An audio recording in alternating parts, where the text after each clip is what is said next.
a todas y todos. Bienvenidas, bienvenidos a esta sesión ya de esta segunda parte de nuestra comunidad. El tiempo vuela, estamos ya casi, no por terminar, pero ya en la segunda etapa que como lo conversamos y les compartimos, la idea ahora de esta segunda etapa es ya irnos a los casos regionales.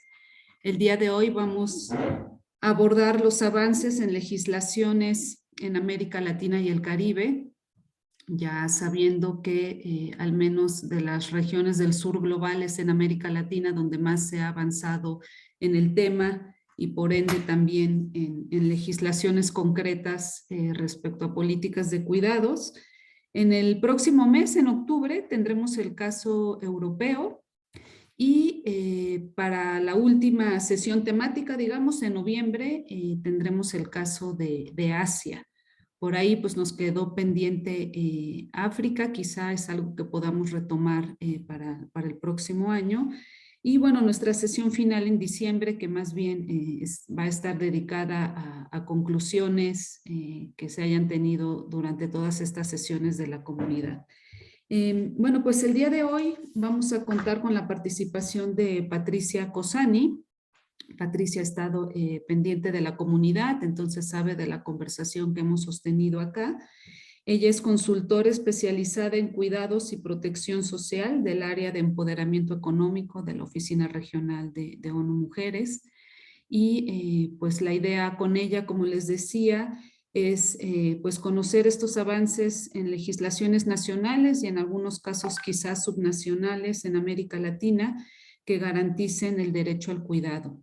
Desde la coordinación platicamos con Patricia un poco para compartirle lo que discutimos en la sesión de reflexión colectiva que tuvimos el mes pasado, para así tener esta revisión de los avances legislativos en América Latina, pero a la luz de algunos de los dilemas que discutimos, ¿no?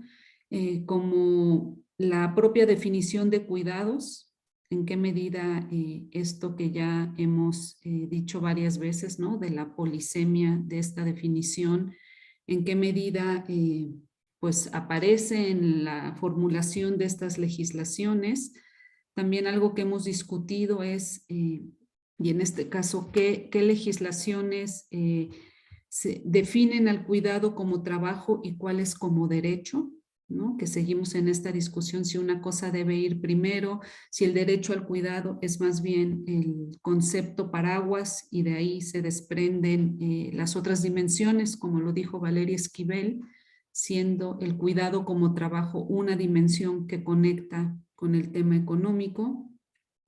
También el tema de la corresponsabilidad, qué tanto estas legislaciones o políticas públicas consideran a los distintos actores, en este caso proveedores garantes del derecho al cuidado.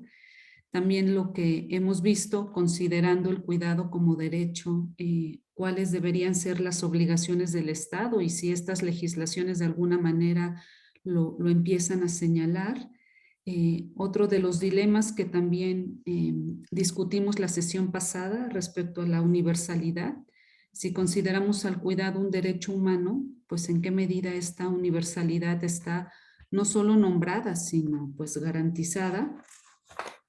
Y pues finalmente saber, y esto en opinión de Patricia, pues como gran experta, pues qué enseñanzas dejan estos procesos que hasta ahora se han desarrollado y pues algunas de las recomendaciones, si es que existen, para pues seguir abonando a la garantía del derecho al cuidado. Entonces contaremos con este insumo principal por parte de Patricia. Le propusimos alrededor de 40 minutos, 30, 40 minutos, los que Patricia desee consumir. Y después tendremos la participación de la secretaria Alejandra Mora Mora para presentarnos y compartirnos los contenidos de la Ley Modelo Interamericana de Cuidados, que de alguna manera pues viene a ser otra pieza de este rompecabezas de normativa en materia de cuidados. Pues sin más, te doy la palabra, Patricia, bienvenida y muchas gracias por tu tiempo y por estar acá compartiendo en la comunidad. Bueno, muchas gracias, Elisa. Buenos días a todas. Es un gusto para mí estar acá. Como decía Elisa, he venido participando de las diferentes instancias que se han generado desde la Alianza. Algunas no pude estar en vivo, pero sí pude después recorrer las grabaciones y los materiales. Obviamente es un gran desafío todos los nudos que se vienen planteando y todas las preguntas que se vienen planteando en este intercambio. Voy a tratar de responder, no me comprometo a responder todos y cada uno de ellos, pero bueno, creo que sí voy a poder colaborar con la mirada de lo que está pasando en América Latina a nivel normativo para poder avanzar en ese sentido. Voy a compartir la presentación y me confirman que se vea bien. Sí. ¿Sí? Perfecto. Bueno, entonces arranco, voy a poner un cronómetro, así también respeto el tiempo. Bueno, primero contarles que la presentación que voy a realizar hoy se basa en una consultoría que hicimos en el 2020, si no me equivoco, fines del 2020, con ONU Mujeres, como decía Elisa, para México. México estaba en ese momento en el proceso de construcción de una ley integral de cuidados, y en ese sentido estuvimos mirando un poco cuáles eran las experiencias legislativas en la región, y hicimos algunas recomendaciones. Obviamente no me voy a focalizar ahora en lo que fueron esas recomendaciones, sino por el contrario en lo que fue el relevamiento de México. Posteriormente también trabajamos desde la Oficina Regional de ONU Mujeres en un trabajo que seguramente lo conocen, que se llama Hacia la construcción de sistemas integrales de cuidado en América Latina y el Caribe, elementos para su implementación.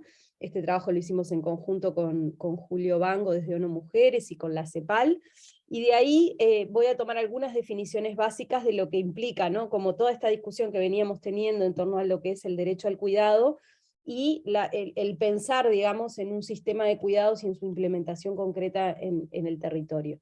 Entonces, algunos elementos claves para ya irme de lleno a lo que es la legislación, decirles que tratamos de visualizar siempre el cuidado como el cuarto pilar fundamental para el del bienestar, ¿no? Ustedes esto ya han ahondado en esta cuestión, pero bueno, mirar el cuidado desde esa perspectiva también hace mirar la normativa desde esa perspectiva, y es un elemento clave que fuimos trabajando.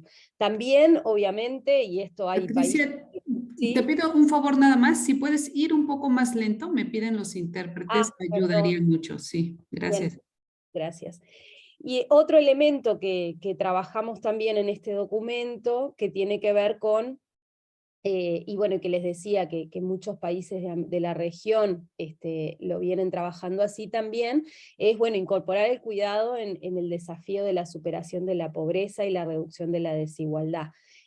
Obviamente sabemos, y esto tampoco se los voy a explicar a ustedes porque lo tienen bien claro, con cómo las necesidades de cuidado se convierten en un nudo crítico y estructural de la desigualdad, y por lo tanto ahí las mujeres sin lugar a dudas son las que pagan el costo más alto.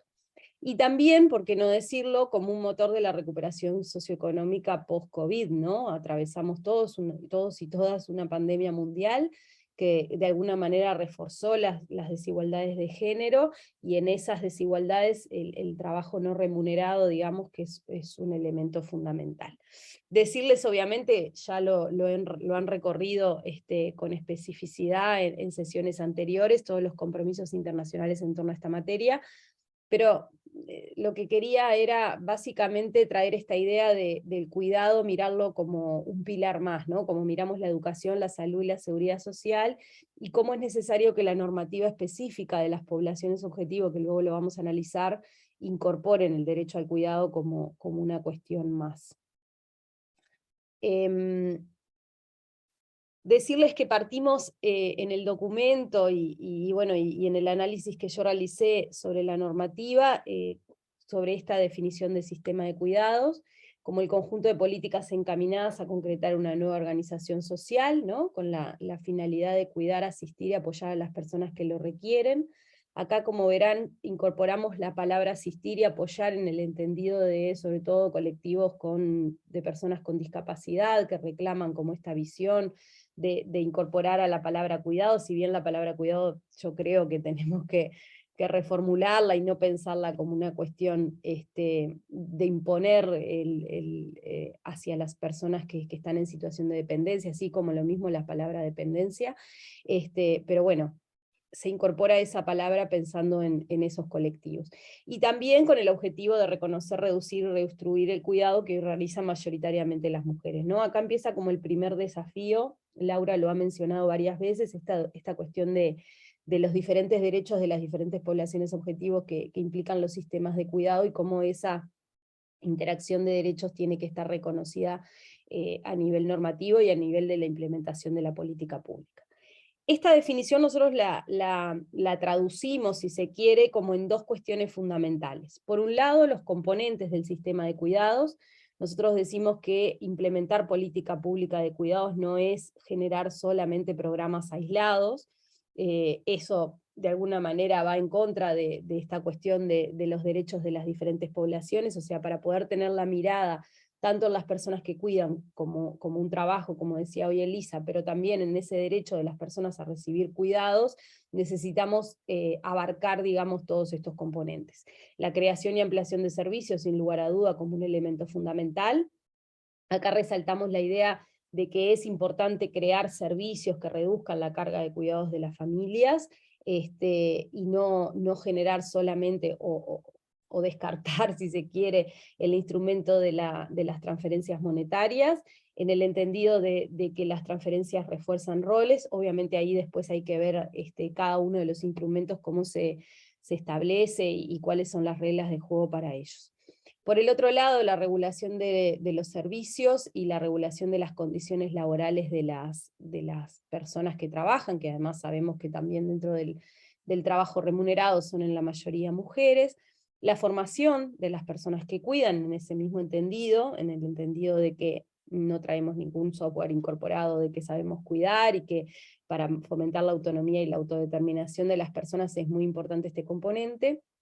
Luego todo lo que tiene que ver con la gestión de la información y el conocimiento, ahí, bueno, Colombia está a la cabeza a nivel normativo, ahora después lo vamos a ver, pero hay mucha información necesaria para mantener decisiones, digamos, de calidad en torno a la implementación de política pública de cuidados.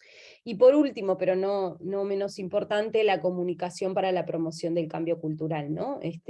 Tenemos claro de que hay que crear servicios de cuidado, hay que crear sistemas de cuidado, pero hay un tiempo que sigue siendo intrafamiliar, esto de la corresponsabilidad no solo de género, sino de los diferentes actores que también ustedes mencionaban en alguno de los nudos, es importante generarlo a nivel del cambio cultural, digamos, y no solamente desde la política pública.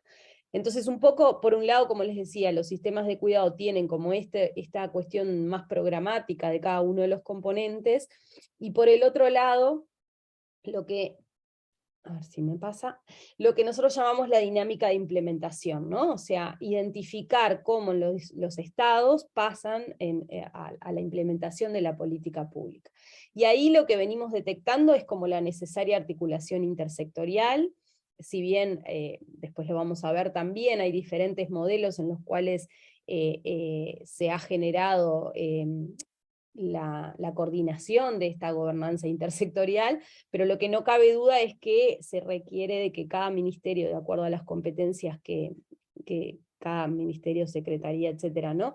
De acuerdo a las competencias que tiene, pueda empezar a trabajar en este sentido, que implica un cambio de lógica, ¿no? Dejar de pensar en el servicio puntual o en la política puntual y pensar en las personas, y por lo tanto que el sistema tenga como foco la persona. Para esa gestión intersectorial, a su vez, lo que tiene como objetivo es la implementación de esos componentes, perdón, ¿qué me pasó? La implementación de esos componentes, que necesariamente nos lleva al tercer elemento, y es la participación social, ¿no? Si nosotros realmente queremos tener una gestión donde se incorporen todos estos actores, los actores sociales, los actores políticos, los actores institucionales, y la participación a nivel comunitario de la sociedad, necesitamos de ese elemento. Entonces, la gobernanza política, la decisión política, la gestión programática y la participación social se convierten en elementos claves para avanzar en sistemas de cuidado.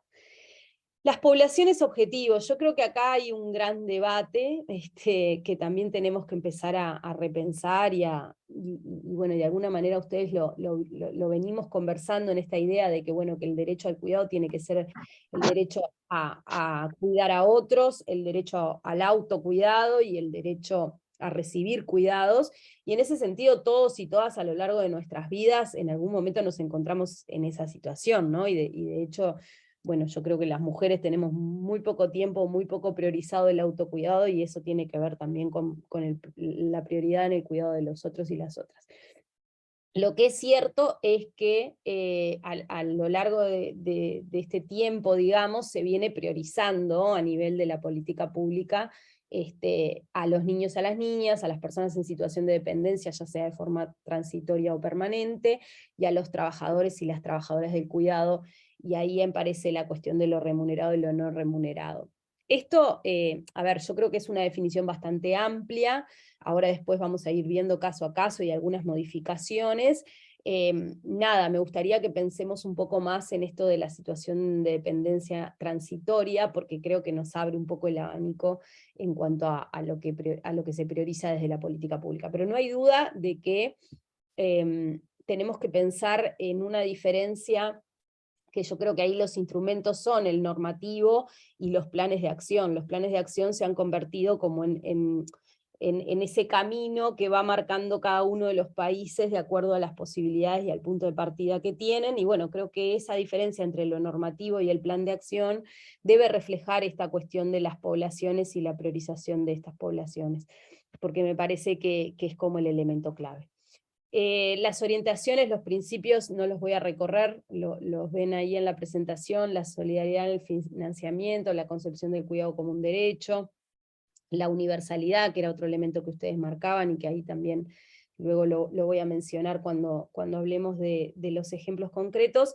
Bueno, la corresponsabilidad social y de género, que también la mencionaban ustedes, y la promoción de autonomía como un elemento clave. Yo creo que si priorizamos más en el discurso este elemento de la promoción de autonomía, los diferentes colectivos van a sentir realmente que deben ser incluidos en esta política pública, y eso nos va a dar más solidez en el proceso. Ya de lleno, para meterme en el análisis, quiero primero contarles un poco cómo fui clasificando el trabajo, y para eso era muy importante hacer esa pequeña introducción que hice respecto a cómo veíamos el trabajo. Primero decirles que me basé en ese momento en el repositorio de leyes de cuidados del Observatorio de Igualdad de Género de la CEPAL.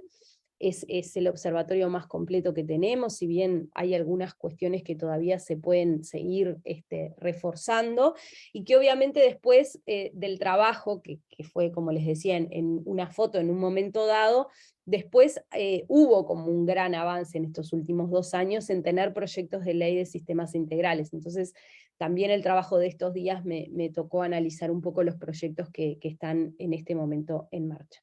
Para eso yo hice una clasificación en estas 4 categorías. Por un lado, revisar los modelos constitucionales. Ahí nos basamos básicamente en proyectos nacionales, pero bueno, alguna bajada, como decía Elisa, también hicimos a modelos subnacionales, porque aparecen casos interesantes que hay que resaltar. Luego, pensar en modelos integrales de cuidado desde la mirada sectorial. Esto implica esto que yo les decía hoy, ¿no? Tenemos la matriz de protección social, con la salud, el cuidado y la seguridad social como pilares muy establecidos desde hace mucho tiempo.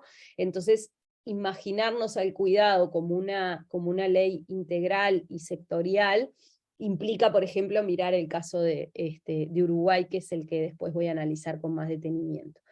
Luego también analicé un poco lo que tiene que ver con los modelos integrales por población objetivo. Yo creo que acá tenemos que incorporar un nuevo chip a nivel de los países, y es pensar, cuando pensamos en la protección integral de la primera infancia, cuando pensamos en la protección integral de las personas mayores o de las personas con discapacidad, o cuando pensamos en leyes integrales de igualdad de género, debemos incorporar el cuidado, ¿no? Que hasta ahora quizás no aparece tanto en esos tipos de leyes. Podemos encontrar más referencias a la salud, a la educación, bueno, en fin, empezar a incorporar el pilar del cuidado en ese tipo de normativa me parecía como una cuestión interesante. Y por último, algunas leyes que hacían referencia a políticas concretas o a servicios concretos o a componentes concretos, ¿no? Con esta idea que yo les traía hoy más temprano de los componentes que refiere a los servicios, a la formación, a la regulación, a la gestión de la información y el conocimiento y a la comunicación.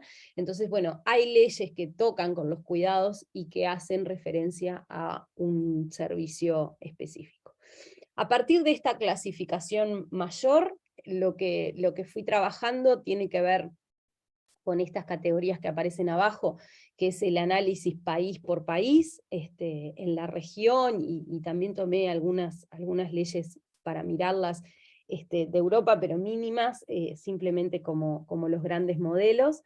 Acá, más allá de las primeras cuestiones que tienen que ver con la población objetiva, los componentes y los contenidos de la ley que ya les mencionaba, sí pude sistematizar la cantidad de leyes que había en ese sentido, cuándo se creaba institucionalidad en el marco de la ley o en el marco de un servicio o una política concreta, ¿no? Siempre pensando en esta idea de que una cosa son programas de cuidados, otras cosas son políticas de cuidado y otras cosas son sistemas de cuidado. Referencias al financiamiento, que ahí ya les adelanto que es donde menos contenido aparece en las diferentes leyes, o menos referencias aparecen, si bien es claro de que, bueno, después los gobiernos tienen que tener capacidad de decisión política en cuanto al financiamiento de la política pública, si no sería imposible gobernar, y habiendo estado del otro lado puedo decirlo con firmeza, sí es importante generar mecanismos de aseguramiento del financiamiento o de generación de fuentes de financiamiento, y eso aparece como bastante escaso en toda la región. Y luego analicé los componentes de la perspectiva de derechos humanos. Acá ya tuvimos la hermosa charla de Laura Pautasi, donde nos dio cuál es esa perspectiva, cuáles son los elementos de esa perspectiva, y también lo analizamos en ese sentido. Decirles primero que a nivel constitucional aparecen bastante, digamos, bastante poco en relación a lo que tiene que ver con el reconocimiento del derecho al cuidado. Ahí aparecen algunos casos donde, por ejemplo, Ecuador promueve la corresponsabilidad como una cuestión bastante novedosa, y obviamente el último de los casos, no me voy a profundizar en cada uno de ellos porque no me va a dar el tiempo, sino la Constitución Política de la Ciudad de México, ¿no? Donde garantiza el derecho al cuidado y al tiempo libre.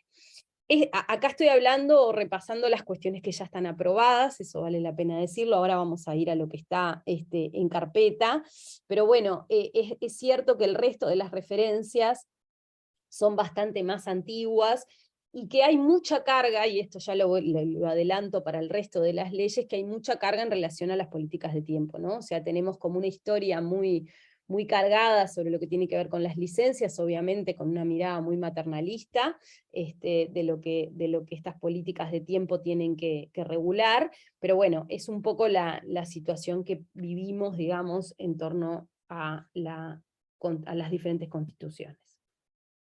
Contarles un poco en qué proceso se está en la región. En violeta encontramos las leyes que están aprobadas. Uruguay aprobó la ley 19.353 en 2015, que crea el Sistema Nacional Integrado de Cuidados. Después esta ley tuvo algunas mínimas modificaciones que también se las voy a contar. Y Costa Rica tiene aprobada desde el 2014 la Red Nacional de Cuidado y Desarrollo Infantil, que lo conocemos como el Red CUDI, y por el otro lado, que me faltó poner el año, pero fue este año, la ley 10.192 que crea el Sistema Nacional de Cuidados y Apoyos, que es el CINCA.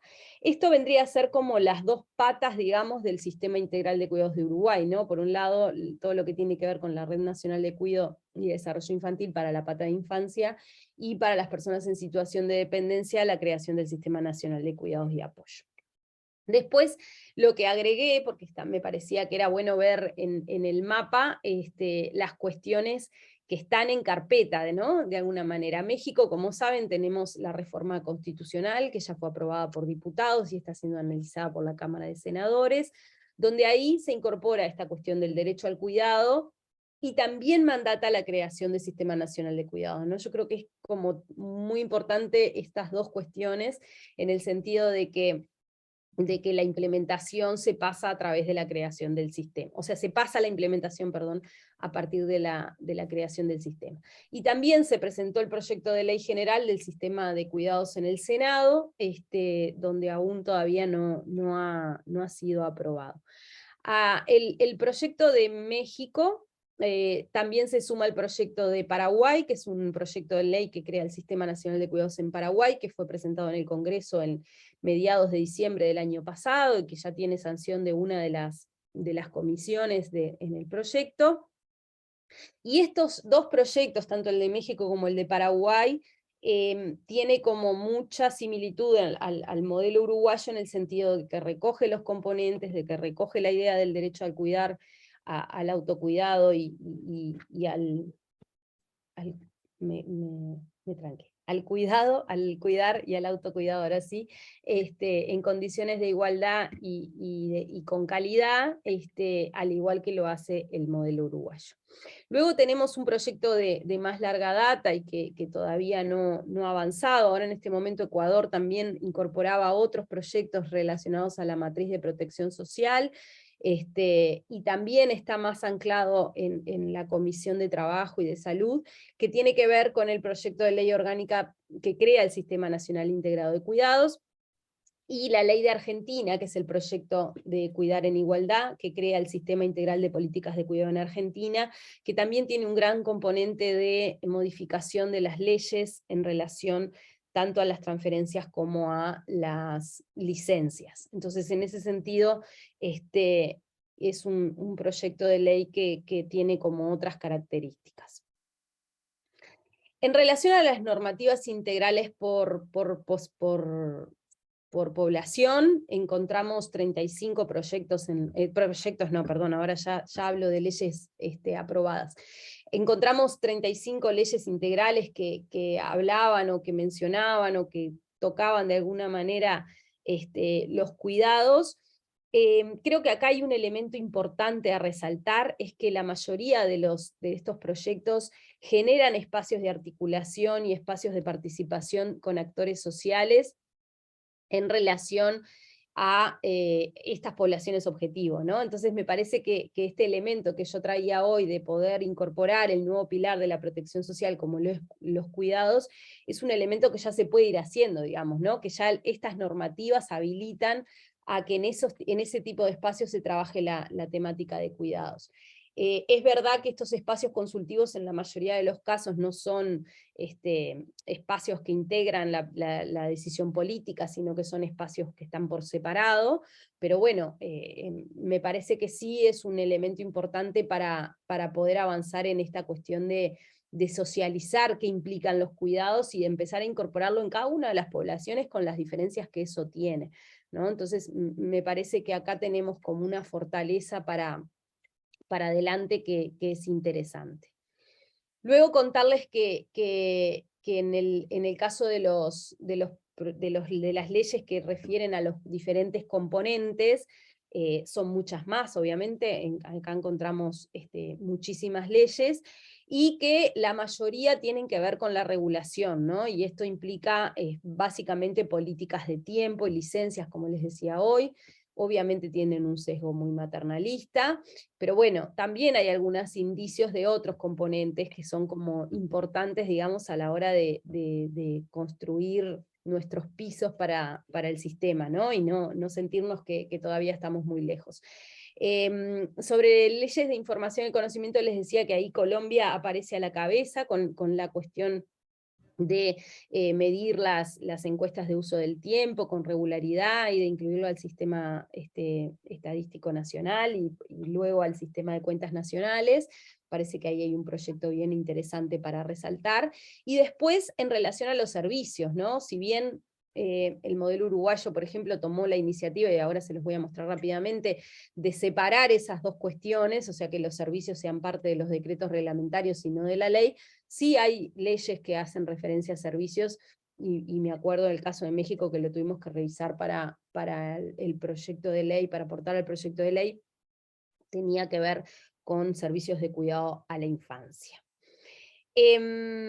Después aparecen otras normativas, y bueno, esto lo podemos discutir en mi categoría, digamos, pero bueno, en tanto referencia al trabajo doméstico, que acá hay una cuestión, un debate que creo que tenemos que profundizar y afinar en cuanto incluimos a las trabajadoras domésticas en las tareas de cuidado, cómo se incluye la tarea de cuidado al trabajo doméstico, pero bueno, hay un par de leyes que hacen referencia a esto.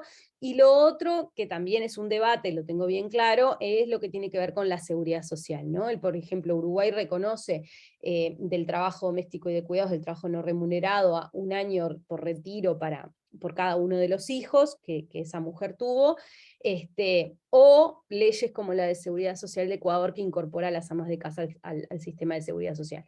Acá hay un equilibrio muy fino entre lo que tiene que ver con reforzarle el rol y el poder redistribuir la carga de cuidados que asumimos generalmente las mujeres, y bueno, y todas esas discusiones que ustedes tienen bien claro y no se las voy a recordar, pero que sí me parecía interesante traerlo sobre la mesa para pensarlo para adelante, ¿no? A priori yo creo que todo esto tiene que estar incorporado en los sistemas de cuidado, el tema es el cómo lo hacemos para tener esas alertas bien prendidas y no generar dificultades en ese sentido.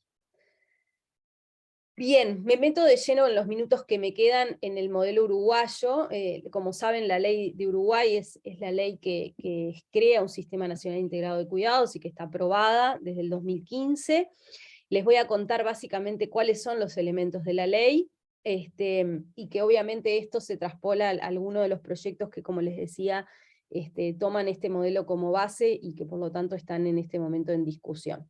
Lo primero que se hace es establecer las definiciones conceptuales. No en vano acá en el proceso que venimos haciendo mes a mes en la Alianza también lo veníamos discutiendo, ¿no? Bueno, ¿cuál es la definición de cuidado? ¿Cuál es la definición de autonomía? De sistema de cuidados de dependencia. Estas son algunas de las definiciones conceptuales que incorpora la ley de Uruguay. Con el diario del lunes yo le diría que incorporaría alguna más ahora, pero bueno, es lo que el proceso fue haciendo. Luego redacta principios y directrices del sistema. Acá hay varias de las cosas que también nosotros veníamos trabajando. Creo que hay algunos elementos claves que después los voy a mencionar, como por ejemplo, cómo trabajar la progresividad en torno a la universalidad, ¿no? O cómo desde la perspectiva de derechos, como nos recordaba Laura, pensar siempre en la progresividad y no en la no regresividad, en fin, o sea, hay como diferentes elementos que todos estos principios y directrices que ven ahí redactados en la ley, después empiezan a pasarse a materialidad clara. Uno de los elementos, obviamente, es la inclusión de la perspectiva de género y generacional, y otro elemento que era fundamental para resaltar es lo que tiene que ver con el financiamiento. El modelo uruguayo, si bien no establece mínimos de inversión en relación al cuidado, sí asegura que la Junta Nacional de Cuidados es quien tiene la potestad de determinar, o por lo menos de alertar al Ministerio de Economía, sobre quita de recursos dentro del programa presupuestal del sistema de cuidados, ¿no? Creo que una de las cuestiones importantes que el modelo uruguayo lo hizo en una ley de presupuesto y no en la ley original, pero bueno, sí podemos hacerlo en otros países de la región, es esto de crear el programa presupuestal, porque de alguna manera eso lo que hace es etiquetar cuál es nuestra línea de base y por lo tanto poder cumplir con el principio de progresividad. Los derechos y obligaciones de los sujetos de la política. Acá incorporamos, como les decía, a las personas mayores y con discapacidad en situación de dependencia, a los niños y las niñas de 0 a 12 años, y a las personas que cuidan de forma remunerada y no remunerada. De los proyectos de ley que están en discusión, creo que ahí una de las innovaciones más grandes se la tiene Paraguay, donde incorpora la adolescencia. Si bien sabemos que ahí el cuidado no es tanto el cuidado directo, pero sí la gestión del cuidado. Yo estoy personalmente atravesando esa etapa y tengo claridad de que hay que estar con los y las adolescentes, y hay que gestionar, y eso implica mucho tiempo de cuidado sin lugar a dudas. Está bueno que se incorpore, así como servicios de control horario escolar, en fin, que incorpore a esa población. Obviamente las personas que cuidan, en el caso uruguayo se habla de tanto el trabajo al cuidado como del trabajo no remunerado de cuidados. Luego se plantean los objetivos y la institucionalidad. Acá, como le mencionaba al principio, hay un espacio de coordinación, de articulación institucional que se dio a llamar Junta Nacional de Cuidados, y que de alguna manera es presidido, de alguna manera no, es presidido por el Ministerio de Desarrollo Social. Vale la pena decir que en Uruguay no hay mecanismo de género a nivel de ministerio, sí el Instituto Nacional de las Mujeres era parte del comité consultivo, pero como depende del Ministerio de Desarrollo, del comité consultivo, no, perdón, de la Junta Nacional de Cuidados, pero como depende del Ministerio de Desarrollo Social, estaba en ese sentido. También se crea el Comité Consultivo de Cuidados para dialogar, para dialogar con los actores sociales, que ahora voy a mostrarles cómo estaba dispuesto. Entre las directrices presupuestales hay una obligación de rendir cuentas periódicas año a año de cómo avanza el derecho al cuidado en la sociedad uruguaya. Eso se ha venido haciendo en la primera etapa del sistema, no ahora, pero bueno, es parte de lo que la ley establece. Esta es la institucionalidad del sistema, la junta que les mencionaba, que es el órgano político, el comité consultivo, que es donde se da el diálogo con los actores sociales, y la Secretaría Nacional de Cuidados, que como dice ahí abajo, a partir de la Ley de Presupuesto Nacional 2020-2024, se modifica la Secretaría Nacional de Cuidados a la Secretaría Nacional de Cuidados y Discapacidad. Esto desde mi punto de vista tiene algunas dificultades porque se están confundiendo cuestiones, ¿no? Hoy hablábamos de la integralidad de las poblaciones y cómo el cuidado es una dimensión más, ¿no? No podemos pensar que las personas con discapacidad solo requieren cuidados, sino que está la dimensión de la salud, de la educación, de la seguridad social, del empleo, de la vivienda, en fin. Y los cuidados tampoco refieren solo a las personas con discapacidad, entonces a nivel institucional en este momento hay algunas dificultades en el caso uruguayo. Estos son los ministerios y organismos del Estado que integran la Junta Nacional de Cuidados. El Ministerio de Desarrollo Social, como les dije, lo preside, y la Secretaría Nacional de Cuidados y el Instituto Nacional de las Mujeres se incorpora como parte de esa representación del ministerio, y luego aparecen todos los otros ministerios, que creo que esto es algo más allá de las diferentes institucionalidades que cada uno de los países tienen. Sí, estas áreas de interés, digamos, están en todos los proyectos de ley que se vienen presentando. Este es el Comité Consultivo de Cuidados. Acá creo que hay que resaltar y tenerlo claro para adelante, no solo por el trabajo a nivel normativo, sino por el trabajo a nivel del territorio, de dimensionar a todos los actores sociales que están involucrados en los cuidados. Hablo obviamente de las organizaciones de la sociedad civil, pero que también es necesario incorporar a los trabajadores y las trabajadoras. La creación en Uruguay del sistema generó sindicatos nuevos, en fin, o sea, hay como ahí una cuestión bien interesante para trabajar con ellos y con ellas. Son mayoría mujeres, pero bueno, tenerlos bien presente. La academia, que también fue incluida en el modelo uruguayo, tanto la Universidad de la República, que tenía la mayor representación, y en Uruguay es con quien mayormente se venía trabajando en este diálogo, pero también las universidades privadas y también los centros privados de investigación.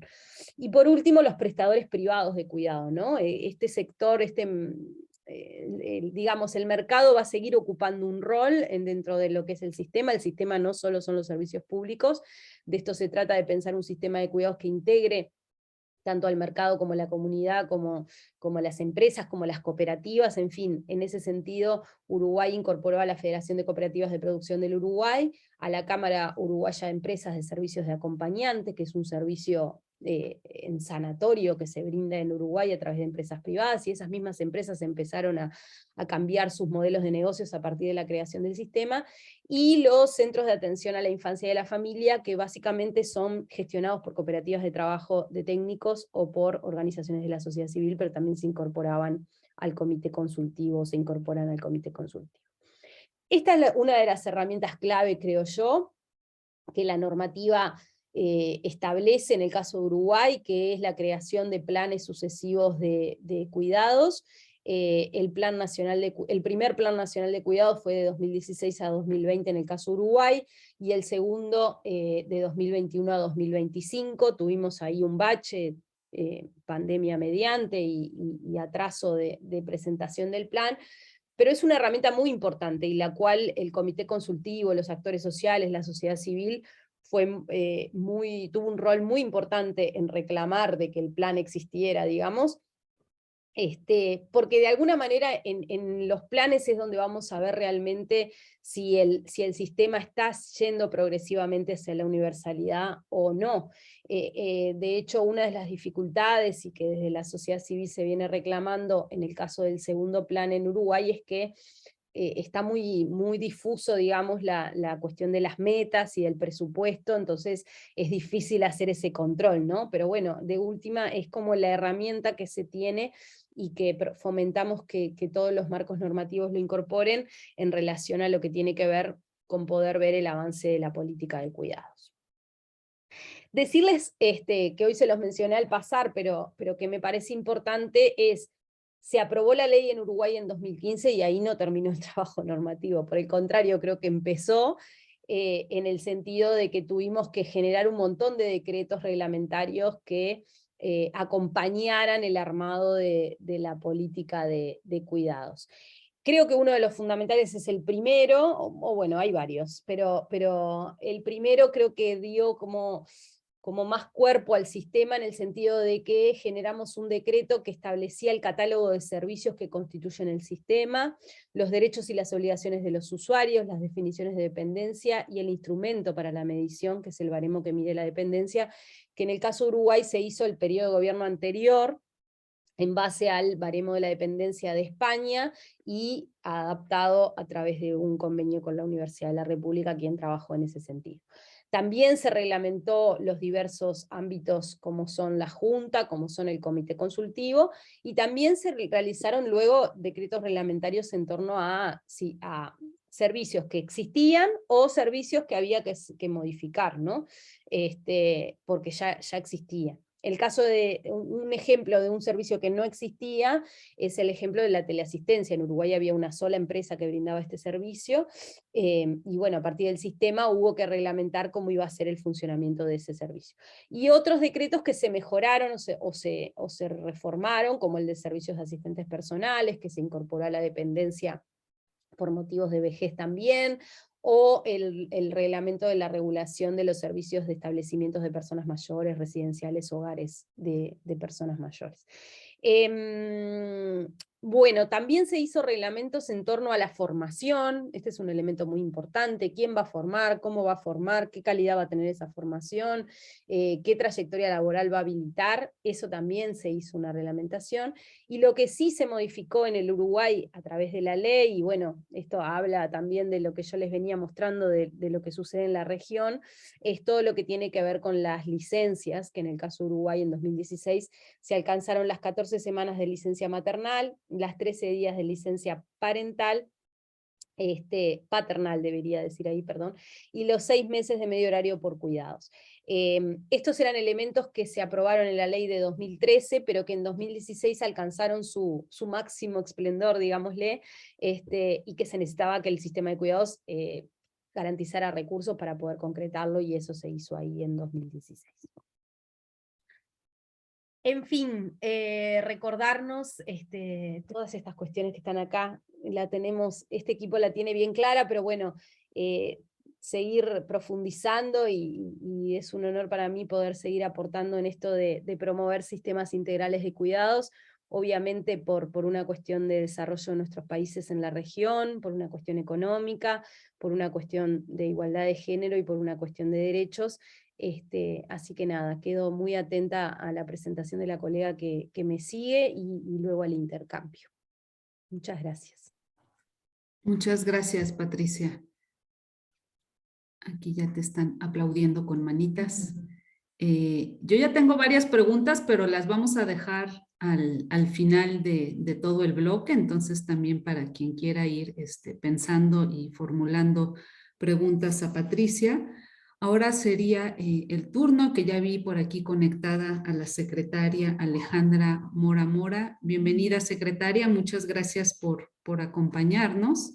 La secretaria Mora, bueno, es la secretaria ejecutiva de la Comisión Interamericana de Mujeres de la Organización de Estados Americanos, Y pues ahora ella nos platicará sobre la Ley Modelo Interamericana de Cuidados, que la idea, secretaria, es un poco después de este recorrido que Patricia nos compartió sobre lo que estamos llamando avances en normativa, en legislaciones en América Latina, pues ver esta ley modelo, yo decía hace rato, también pues es una pieza más del rompecabezas que viene a sumar a este avance.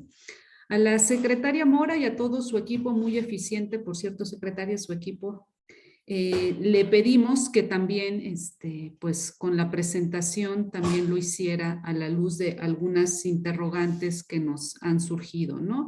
Obviamente conocer el proceso de elaboración de esta ley modelo, recogiendo esos dilemas, nudos que hemos discutido en esta comunidad. Ya nos compartían en la sesión anterior la definición de cuidados que se adoptó en la ley modelo, pero quizá también recordarla y ver cómo se construyó. Y también lo que pues quisimos, bueno, que queremos saber es en qué medida se incorporó la visión del derecho al cuidado en esta ley modelo. Y bueno, saber en este proceso, pues no sé cómo llamarle, de difusión, de complementación en todos los países en el que se está pues llevando a cabo un proceso de reforma o de diseño de políticas de cuidado, qué tanto esto conversa o puede conversar con esta ley modelo. Bueno, pues sin más, le doy la palabra, secretaria, y me avisas, Beatriz, si puedes compartir. Estoy poniendo aquí en el chat del Zoom la presentación en inglés para las personas angloparlantes si desean bajarla e irla siguiendo. Y nada más pedirle, secretaria, tenemos interpretación simultánea, entonces si puede ir a un ritmo moderado para ayudar a los intérpretes, nos ayudaría mucho. Bienvenida y muchas gracias, secretaria. Muchas gracias, Elisa. Un saludo enorme y un agradecimiento por este espacio.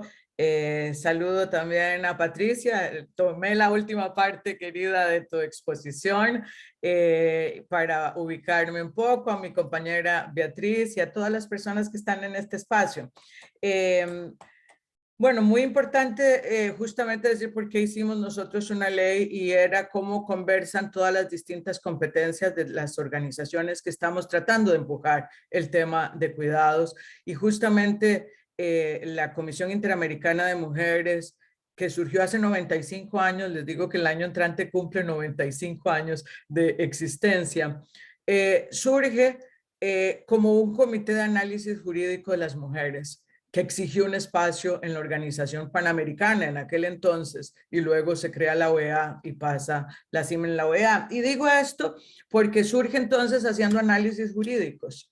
Lo que hacían y resaltaban era indicar cuál era la situación de las mujeres en la región respecto de un derecho, y sobre la base de eso iban haciendo propuestas. Y ha sido una fortaleza institucional en el cual ha, digamos, derivado en un modelo que se llama leyes modelos interamericanas. Y sobre eso dijimos que era una buena oportunidad para hacer una ley modelo interamericana en el tema de cuidados, dado la conversa que estamos teniendo. Es increíble que haya tenido que pasar tanto tiempo para que los temas de cuidados estén en el nivel de conversación que tienen hoy, porque los hemos hecho milenariamente y hasta ahora está colocado en un nivel distinto, no solamente técnico, sino político, ¿verdad? Y eso nos parece muy importante.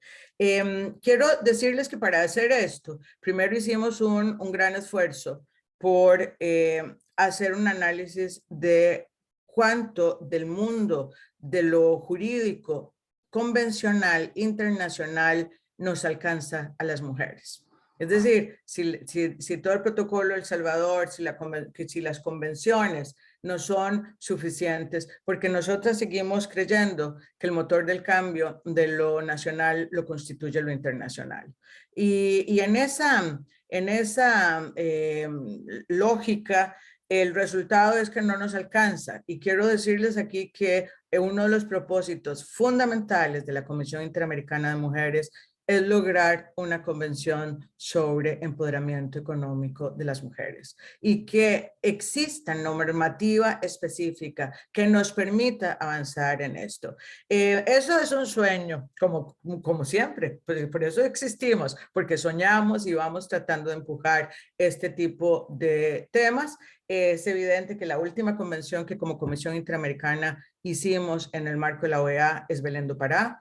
Y Belén do Pará cambió el mundo de los temas de violencia y podríamos pensar juntas y juntos en tratar de mirar qué debería estar en lo internacional y seguir migrando. Y por eso hemos venido trabajando en los cuidados como un tema estructural del empoderamiento económico de las mujeres, más 7 brechas, digamos, con los cuales también estamos trabajando. Ahora empezamos a trabajar la brecha digital también para hacer instrumentos jurídicos.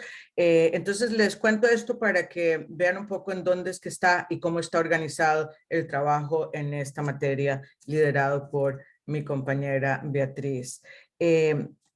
Lo otro que nos parece importante es plantear que mucho de lo que hemos visto estaba en instrumentos jurídicos de política pública y otros en instrumentos jurídicos. El instrumento jurídico tiene la ventaja de ser permanente en el tiempo y que supera las gobernanzas de los países de 4 o 5 años. Y eso es muy importante, digamos, es muy importante que estos instrumentos, y bien decía Patricia, toda la sistematización de estos instrumentos y cómo de esto derivan planes y cómo derivan reglamentos, decretos que van afinando y profundizando. Por eso nos parece muy importante que la construcción básica, estructural, sean un instrumento legal. Los instrumentos legales no pueden tener todo.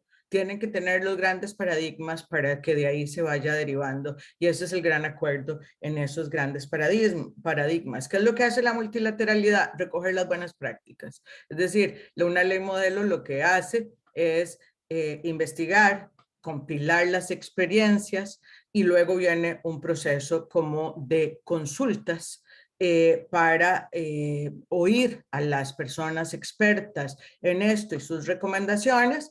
Y bueno, luego viene una primera redacción, que es como el esqueleto general, se hace un proceso de validación, se hace un proceso de revisión, y así funciona un poco el instrumento de configuración de una ley modelo.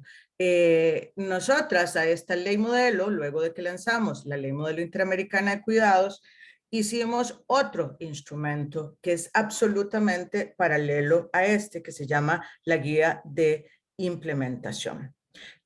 ¿Por qué? Porque la ley modelo, desde la perspectiva interna de la Organización de Estados Americanos, juega con la utopía, juega con mirar, hacer una mirada más allá, pero mantener un balance entre dónde están los estados y hasta dónde pueden llegar. Porque la ley modelo, para que funcione, tiene que, de algún modo, los países sentirse que pueden llegar ahí y que no les falta 200 años para llegar ahí. Entonces, ese balance, que es un balance complejo entre lo existente y lo posible, y la utopía, entonces lo que también dejamos es una serie de elementos que consideramos que no podían estar en la ley modelo, se introdujeron en la guía de implementación.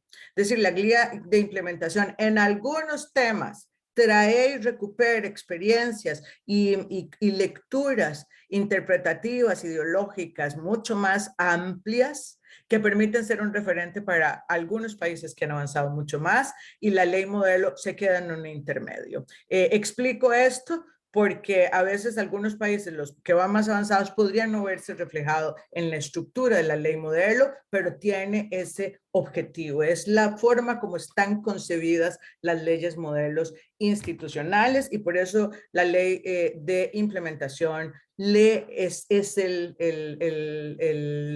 digamos, la hermana que le hace y le da la integralidad a este proceso. Ambas ya fueron emitidas, y entonces estamos en eso. La ley hace uso de los conceptos que en este espacio se han discutido mucho, el tema de redistribución, provisión, promoción de los cuidados, y bueno, por supuesto que pasa por el tema de hablar del derecho a los cuidados, que es la gran transformación. Y eso nos parece que es importantísimo. Por supuesto que tiene que ver con muchos más elementos, hacerla visible, valorarla, contabilizarla y redistribuirla. Sí, vea. Aquí está un poco cómo buscamos el recorrido en los países y bueno, y por supuesto Costa Rica, Uruguay han servido de referencia enorme en esto, buscando hasta lo que no hay que hacer. Por ejemplo, uno de los grandes temas para Uruguay fue que privatizó, y bien lo dijo Patricia, las organizaciones se ajustaron el modelo a esta privatización, pero al final cuando todas estaban estas cuidadoras, y la responsabilidad de pago y los derechos de estas cuidadoras dependían de quién usaba el servicio, al final teníamos un problema con los derechos de las personas que cuidan, y por eso el derecho de las personas que cuidan constituye un elemento fundamental. Lo constituye el derecho de las poblaciones a ser cuidadas, pero también el de las personas que cuidan. Y vean que un día de estos, conversando con una mujer que está teorizando sobre el tema, decía que también deberíamos poner el derecho a decidir no cuidar.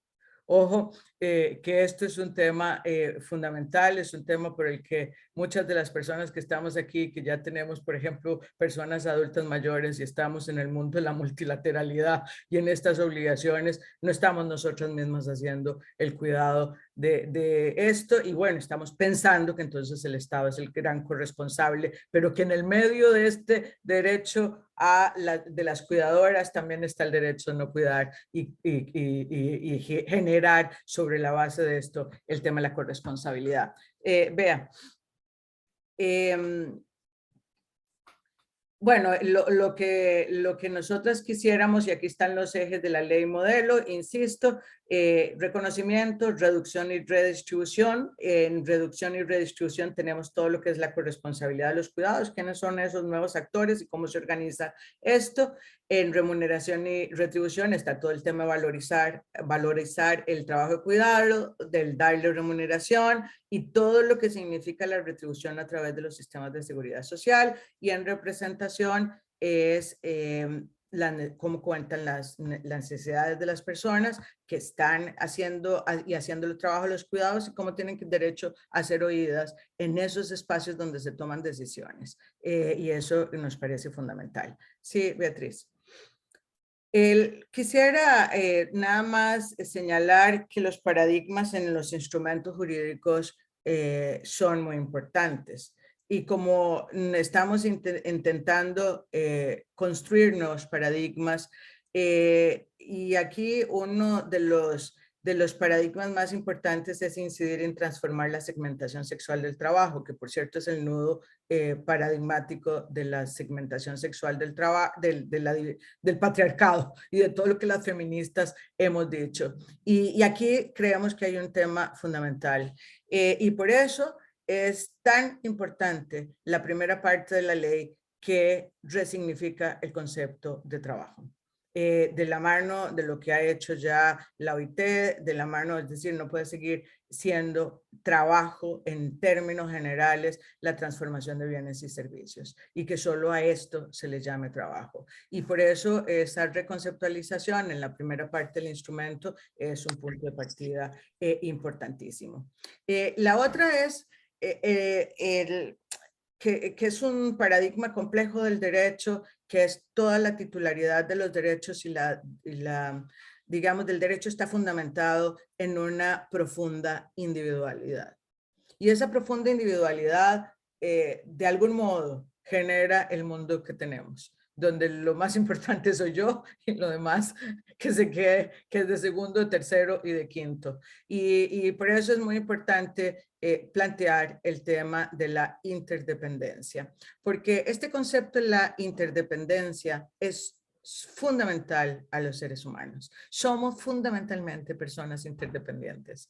Y esa mirada solo la tenés cuando pasas por ahí y cuando te lo hacen visible, porque como está como naturalizado, esa interdependencia nos hace migrar de una lógica de derecho individual a un derecho mucho más colectivo, donde pensemos en los otros y donde la organización de la sociedad tenga que ver con eso. Y eso es un cambio de paradigma fundamental, es un cambio de paradigma que además tiene un sentido enorme en la lógica de poner la sostenibilidad de la vida como un tema paradigmático sobre el cual se fundamenta la construcción de los cuidados. Y por supuesto, bueno, aquí tiene que haber gobernanza y sostenibilidad financiera, que son otros elementos fundamentales en esta construcción. Sí. Aquí hay una pregunta que decía Lisa, ¿y por qué una ley de cuidados? Bueno, porque además estamos hablando, es impresionante, yo realmente creo que hay que plantear cómo COVID ayudó a esto, ¿verdad? O sea, yo creo que cuando nos abrieron las ventanillas de estos cuadritos donde nos vemos, de algún modo se vio la casa, porque todos estábamos en la casa y se vieron necesidades distintas. Es lo único que nos ha ayudado COVID en algo, en lo de las mujeres, y nos ha ayudado, déjenme decir, a veces amanezco más esperanzadora que otros días, pero lo que creo que nos ha ayudado es a colocar el discurso, pero no tanto las acciones estratégicas, ¿verdad? Es decir, todavía hay muchos estados que van muy lentos en este proceso y eso sí hay que hacer un empujón porque para luego es tarde. Es decir, estas cosas son de ahora, de ya, debieron de haber sido de ayer. Y bueno, hay una lentitud en esto. Por supuesto que lo que estamos apuntando es a la transformación cultural y bueno, y decía al inicio por qué la apuesta a lo jurídico, a lo que significa el criterio de efectividad de lo jurídico y además a la discusión que provoca en los países generar un instrumento jurídico. Esa discusión de quienes están a favor y en contra, no solamente que trasciende mucho más que el Parlamento, es una discusión que cambia cultura al margen de los resultados, pero la discusión jurídica involucra a toda la población y por eso nos parece tan importante apostar a instrumentos jurídicos. Sí, Beatriz. Y bueno, aquí habla un poco entonces de la función social de los cuidados y se habla del que sostiene la vida del conjunto de la sociedad, el entorno natural, basada en la interdependencia y vulnerabilidad de la condición humana.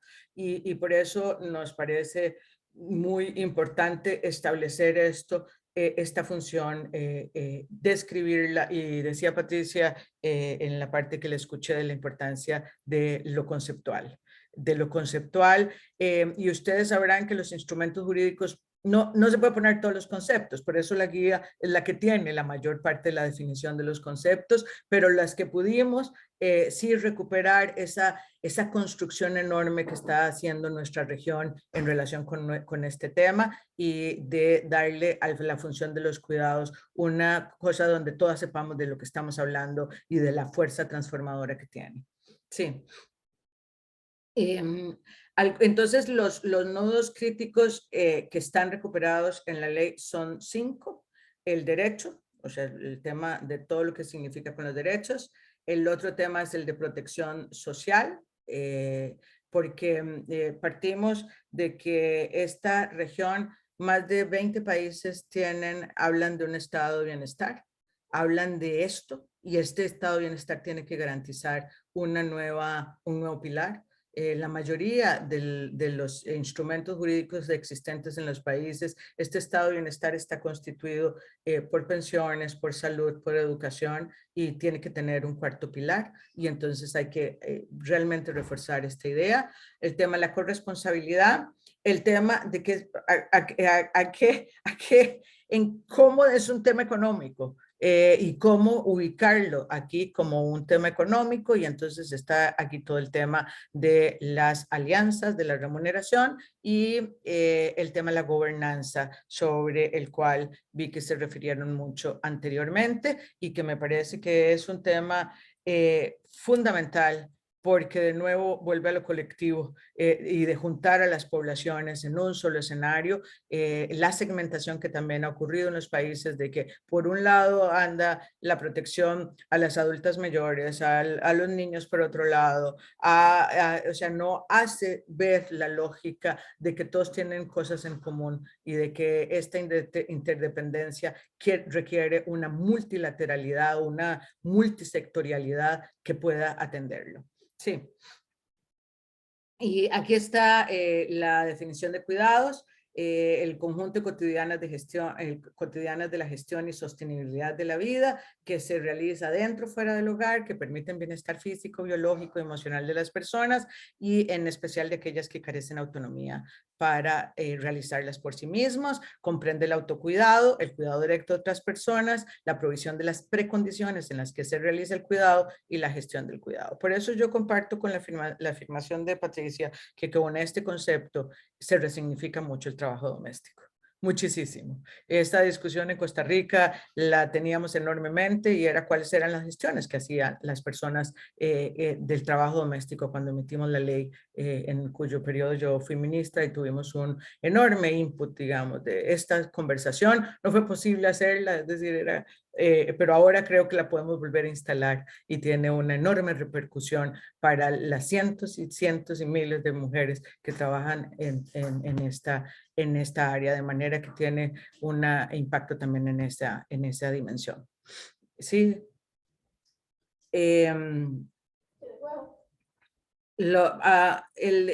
Bueno, está entonces el derecho al cuidado, y es el garantizar el desarrollo integral a lo largo del ciclo de vida. Está el derecho a ser cuidado, es establecer el derecho de las personas a recibir estos cuidados, y eso nos parece importantísimo. Esta es la lección de vida que dio Uruguay, en realidad, en el establecimiento de este punto de partida, y el derecho de las personas cuidadoras no remuneradas. De manera que estas son las dimensiones del juego de derechos que están involucrados y que están establecidos, digamos, en una cosa tripartita donde hay tres. Insisto que esta mujer con la que conversé hace poco me provocó con el derecho a no cuidar, que también está implícito, pero que no lo mencionaba, y ahora voy a seguirlo mencionando, porque también tiene que ver con una decisión de las mujeres, que no podíamos hacerlo si no tenemos la corresponsabilidad.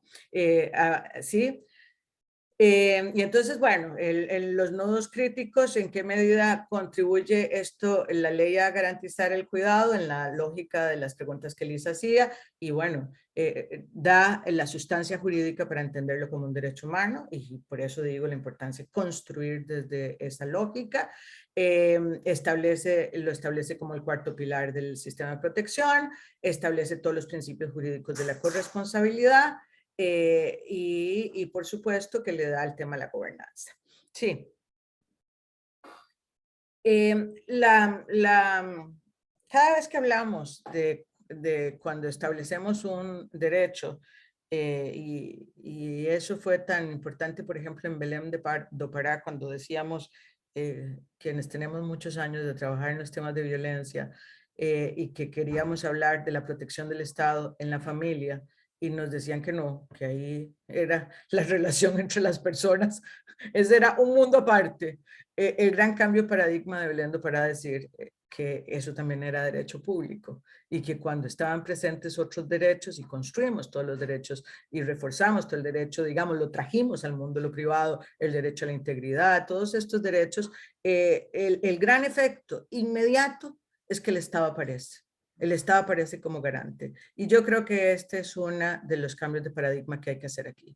En el cuidado, lo que ha sucedido es que las mujeres somos las garantes, milenarias. Y como esa es la foto, nadie se preocupaba por otras dimensiones. Colocar entonces en una ley el derecho inmediatamente es convertir al Estado en garante de esto. Y por eso, para eso, hay que crear el sistema de gobernanza y eso está en el capítulo 5. Déjeme decirle que la experiencia personal de estar sentada en un sistema de gobernanza de cuidados era no solamente una posibilidad de entender lo que le pasa a las otras especificidades cuando una representa a una y no a todas, sino era realmente el espacio donde se daban las tensiones con las cuales se puede provocar un resultado.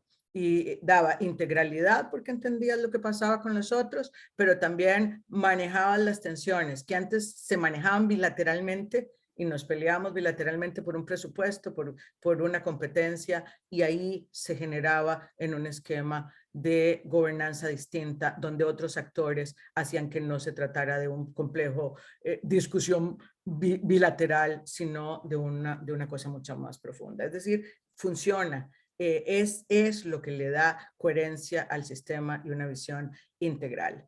El tema de las responsabilidades concretas al Estado tiene que ver también porque el Estado no solamente tiene que hacer, sino tiene la otra responsabilidad, que es la que ha venido haciendo y que tiene que reforzar, que es velar porque todo ocurra desde esa necesidad de un Estado que cuida. Y aquí hay toda una lógica del Estado como cuidador, de que tiene que velar porque las instituciones públicas y las empresas tengan los principios de corresponsabilidad del Estado y que promuevan en sus contrapartes la adopción de estas políticas. Es que hace y que garantiza. Y eso es muy importante en esta dimensión. Y esta también supone en este tema de traer al sector privado a esta mesa y generarle responsabilidades al sector privado. Sector privado que debe preguntarse qué pasa con las personas que le llegan a trabajar si tienen resuelto los temas de cuidado o no. Y cuando se pregunta sobre esto, se pregunta sobre los hombres y mujeres. Y para esto sí es un paradigma esta situación, porque si no sigue siendo todas las políticas de cuidado del sector privado dirigidas a las mujeres. Y resultado, nos quedamos en la casa, sobre todo ahora post-COVID, porque les queda facilísimo que alguien nos repartamos otra vez la situación y alguien se quede en la casa y alguien en el trabajo remunerado en las empresas. Y mucho de esto está sucediendo. Estamos viendo datos alarmantes de lo que está pasando con las empresas privadas. Por ejemplo, los últimos datos de quién está saliendo a trabajar post-COVID y quién se está quedando en la casa. Por eso el tema de toda la responsabilidad del mundo, sobre todo de las empresas privadas, tiene que ser por preguntarse por hombres y mujeres, también del público, pero aquí hay que poner un acento particular en este tema. Bueno, y el último de los capítulos establece un tema fundamental que me parece que aquí CEPAL ha dado una contribución también enorme, que es el tema de cuál es el valor económico. Y en el valor económico y cómo medir la posibilidad y la influencia de lo que estamos haciendo en estas cadenas de valor. A mí me parece que toda la construcción de lo económico está en esa lógica. La construcción del IVA, por ejemplo, el impuesto de venta, tiene que ver con qué pasó aquí, dónde está el valor que se le dio, cómo se colocó, y hay unos valores que son invisibles, y ese valor siempre ha sido la contribución de las mujeres, y por eso incluirlo en las cadenas de valor nos parece que es un tema fundamental. Sí, Beatriz. Luego, por supuesto que viene muchas de las cosas que estamos haciendo, y es cómo y era que seguía, dijo Elisa, ¿cómo hablan ustedes con los estados? Bueno, hay que hacer un trabajo que supera con creces lo que hacen las ministras de la mujer, que es nuestro target particular y la mayoría del target de quienes trabajamos en eso. Hay que hablar con Hacienda para los presupuestos. Generamos un documento que se habla de los cuidados como la inversión en cuidados como una inversión exactamente y no como un gasto, para tratar de señalar un poco la importancia de este tema. Hay que hablar con planificación, hay que hablar con estos sectores que se centran en la gobernanza para que puedan entender la dimensión de lo que estamos hablando. Hemos dicho que esto es tan poderoso que creo que es el nombre de la cuarta ola feminista, porque es un cambio realmente que ubica un lugar distinto en lo que estamos planteando. Y la otro tema que nos parece importante en con quién interlocutar y cómo interlocutar son los gobiernos locales. Los gobiernos locales es ahí donde está la proximidad más estratégica de las necesidades comunales. Y por eso cada vez que hablamos de una cosa está conectada con todo lo otro que hacemos, y es todo el tema de la transversalidad, como la transversalidad tiene que estar ligado desde la multilateralidad, a lo nacional, a lo local, y que pueda llevar estos temas a este espacio. Es increíble las experiencias que existen en la gobernanza local, y creo que si lo situamos ahí podríamos realmente construir desde otro lugar este complejo tema. ¿Sí? Bueno, con esto es un vistazo absolutamente general de qué es lo que tiene la ley modelo. Beatriz se las va a pasar, y la guía de implementación. En la guía de implementación lo que van a encontrar sobre todo son los fundamentos ideológicos, digamos, que narran y explican, y las cosas que no se pueden poner en términos del instrumento jurídico. A veces los instrumentos jurídicos, o sea, la dificultad de hacer instrumento jurídico es que una palabra pesa. Cuando uno diseña política pública es mucho más libre, pero aquí no es lo mismo el deber de que valorar algo. Es decir, y por eso, digamos, tiene un nivel distinto, que puede además contribuir con estas definiciones de los verbos, de qué hacer y cómo hacerlo en la redacción de los instrumentos jurídicos.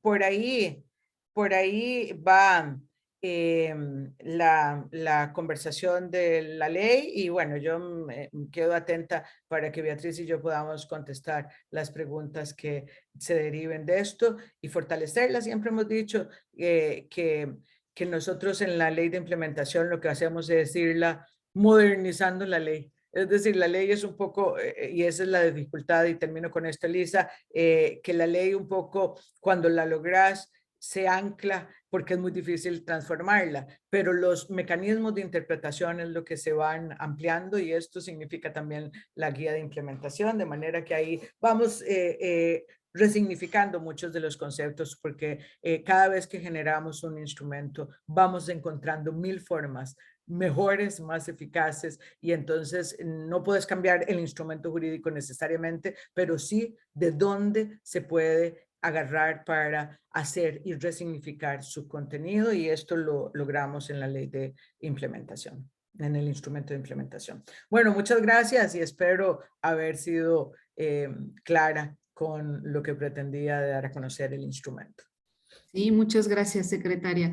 Decir que en el Drive, donde estamos compartiendo los materiales de la comunidad, ya tenemos ahí la ley, tanto en su versión español como en la de inglés, y ahora también vamos a poner la guía también a su disposición. Bueno, pues es momento de ir a las preguntas. Si les parece, vamos formulándolas. Acá ya Facundo Chávez, de la Oficina del Alto Comisionado, nos pide tanto a Patricia como al equipo de la CIM si pueden compartir cómo fueron involucradas las personas con discapacidad en estos procesos. Y yo me permito ahí añadir otra que también tenía que ver con, en una de las sesiones, justamente un colega de la Oficina del Alto Comisionado nos decía que a veces parecía ser que estábamos en debates paralelos, quienes estábamos con el tema de cuidados, y por ejemplo, quienes estaban con el tema de los derechos para las personas con discapacidad. Y aquí una pregunta concreta, Patricia, porque en la definición que en Uruguay se adoptó, tanto de cuidados como del sistema, tú decías que se incluyeron los verbos asistir y apoyar, que entiendo que son los verbos que en el mundo de la discapacidad se utilizan, y no la de cuidados. Entonces, yo no sé simplemente si al añadirlas, o sea, al añadir estos dos verbos, solucionamos el problema, y creo que ahí se complementa con la pregunta de Facundo, ¿no? O sea, ¿cómo fueron involucradas las personas con discapacidad siendo una de las poblaciones prioritarias a atender, ¿no? Entonces, aquí voy a una segunda pregunta para ambas expositoras, que también ya discutimos acá: dependencia versus autonomía. Patricia, tú mencionaste que sí tienen la promoción de la autonomía como uno de los componentes, y entiendo la importancia, pero cuando uno ve cómo queda redactada la norma, por ejemplo, en la ley modelo hablan de la situación de dependencia.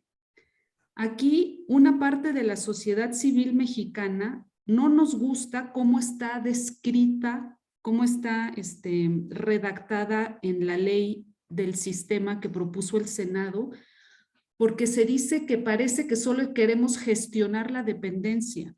Y yo entiendo que no, pero ¿cómo hacer más énfasis a la parte de autonomía y no tanto al de la dependencia, en esta lógica de, bueno, simplemente estamos gestionando la dependencia y no haciendo un énfasis que lo que buscamos es que todas las personas, incluidas las personas con discapacidad, logren autonomía? Y quiero traer otra vez a colación, porque creo que es algo que seguimos sin resolver, y no es que esta comunidad lo tenga que resolver, pero esto de identificar poblaciones prioritarias, ¿qué tanto llega a ser una piedra en el camino de alcanzar la universalidad, donde no solo a partir de una situación específica de dependencia se pueda garantizar el derecho al cuidado, ¿no? Y creo que la ley modelo pues también al menos lo redacta así, que serán sujetas de derecho de acuerdo a su situación de dependencia. También me llamó la atención en la ley modelo, secretaria, que en la definición de cuidados inmediatamente lo definen como trabajo de cuidados. Y aquí hemos tenido esta discusión de el trabajo de cuidados es una dimensión del derecho al cuidado, ¿no? Entonces, esto, ¿qué tanto puede jugar a favor o en contra? Y aprovechando que en las próximas sesiones vamos a tener los casos de Europa y Asia, quería preguntarle, secretaria, si los equivalentes de la CIM en las otras regiones, al menos en África y en Asia, si ha habido conversación sobre la ley, pensando en que también haya una ley modelo, no sé si sea pertinente en África, en Asia, pero si usted ha tenido estas conversaciones con sus pares, un poco, si es el caso, si nos podría adelantar cómo está el debate en las otras regiones. No sé si alguien más tiene alguna otra pregunta, intervención. Sí, Laura, adelante. Hola, muy buenos días. Muchas gracias a ambas por las excelentes presentaciones. Yo voy un poco también en línea. Con Patricia años llevamos trabajando juntas o cooperando estas líneas, entonces tenemos más acuerdos, pero es una buena. Con Alejandra hace mucho tiempo que no nos vemos, pero una alegría volver a encontrarnos. Y un poco trabajar sobre esta preocupación que manifestaba al final Elisa respecto a ese concepto de dependencia y cómo lo ha enmarcado la Ley Integral de Cuidados. Alejandra hacía mucho énfasis, y me permito, secretaria, llamarla Alejandra por la confianza feminista que nos tenemos de tantos años, pero ahí, precisamente, en la primera versión que esta región aprobó del derecho al cuidado, que es a partir de aplicar la metodología del enfoque de derechos humanos, y ese fue un documento de mi autoría en la conferencia de Quito del 2007, precisamente el enfoque de derechos lo que hacía era ese rastreo sobre los instrumentos internacionales y desligaba necesidad, o en tal caso dependencia, de la vinculación como derecho humano. Y ahí me parece que ese núcleo central que esta región adoptó y aprobó queda muy parcialmente reflejado en la ley integral, y me parece que hay quizás eso en la guía también habría que trabajarlo más. Me disculpo porque todavía no la he podido leer en profundidad a la guía, pero me parece que precisamente lo que hay que quitar, y ese fue el gran hallazgo y el aporte de la región, es desvincular necesidad de derecho en el sentido de que la protección se ubicaba en la persona y rompía con esto que usted también manifestaba respecto a los años de situación del cuidado solamente en el ámbito de las leyes civiles. Entonces se corría precisamente ubicarse como derecho humano. Entonces ahí me parece que es importante volver a discutir ese concepto, y entiendo que el concepto de dependencia es el lastre más iberoamericano, precisamente porque las leyes iniciales españolas tenían este concepto de dependencia. Y eso fue lo que quizás la región dio un cambio superador, entonces quizás sería importante reflejarlo. Y en esa línea, y un poco para vincular con la presentación tan clara de Patricia y respecto al énfasis del derecho a no cuidar, desde mi posición, quizás con algún conocimiento en este tema, el derecho a no cuidar es un argumento muy importante, pero es un argumento que tiene que venir cuando logremos que quienes no han cuidado nunca empiecen a cuidar. Porque me parece que prematuramente es anticipar y saltearnos las 5 R, sobre todo lo que tiene que ver con la redistribución del trabajo de cuidado, la corresponsabilidad social, que en la experiencia uruguaya que nos planteaba Patricia tan claramente, y también en el caso de Costa Rica, es lo que queda siempre el componente más debilitado en términos de cambio cultural y demás. Entonces, si bien yo defiendo centralmente el derecho a no cuidar a las mujeres, porque hemos acumulado a lo largo de 2000 años de historia esa posibilidad de esgrimirlo, me parece que primero tenemos que ir sobre el valor de los sistemas y cómo los sistemas pueden llegar a operar para que se genere esa redistribución. Y entonces ahí los 4 componentes del diamante del cuidado podrían operar para poder, en el componente de las familias, lograr efectivamente esa redistribución para que las mujeres podamos argumentar, bueno, ya cuidamos hasta aquí, no cuidamos. Ese es como compartir por ahí quizás mi posición sobre el derecho a no cuidar. Digo, como feminista estoy totalmente de acuerdo con eso. Ahora, estratégicamente, en términos de lo que podemos llegar a la región, creo que nos falta mucho más todavía el componente respecto a la distribución y redistribución del cuidado, que tal como Alejandra planteó con mucha claridad, en la pandemia esto quedó muy visible. Y es una preocupación en este escenario post-pandemia.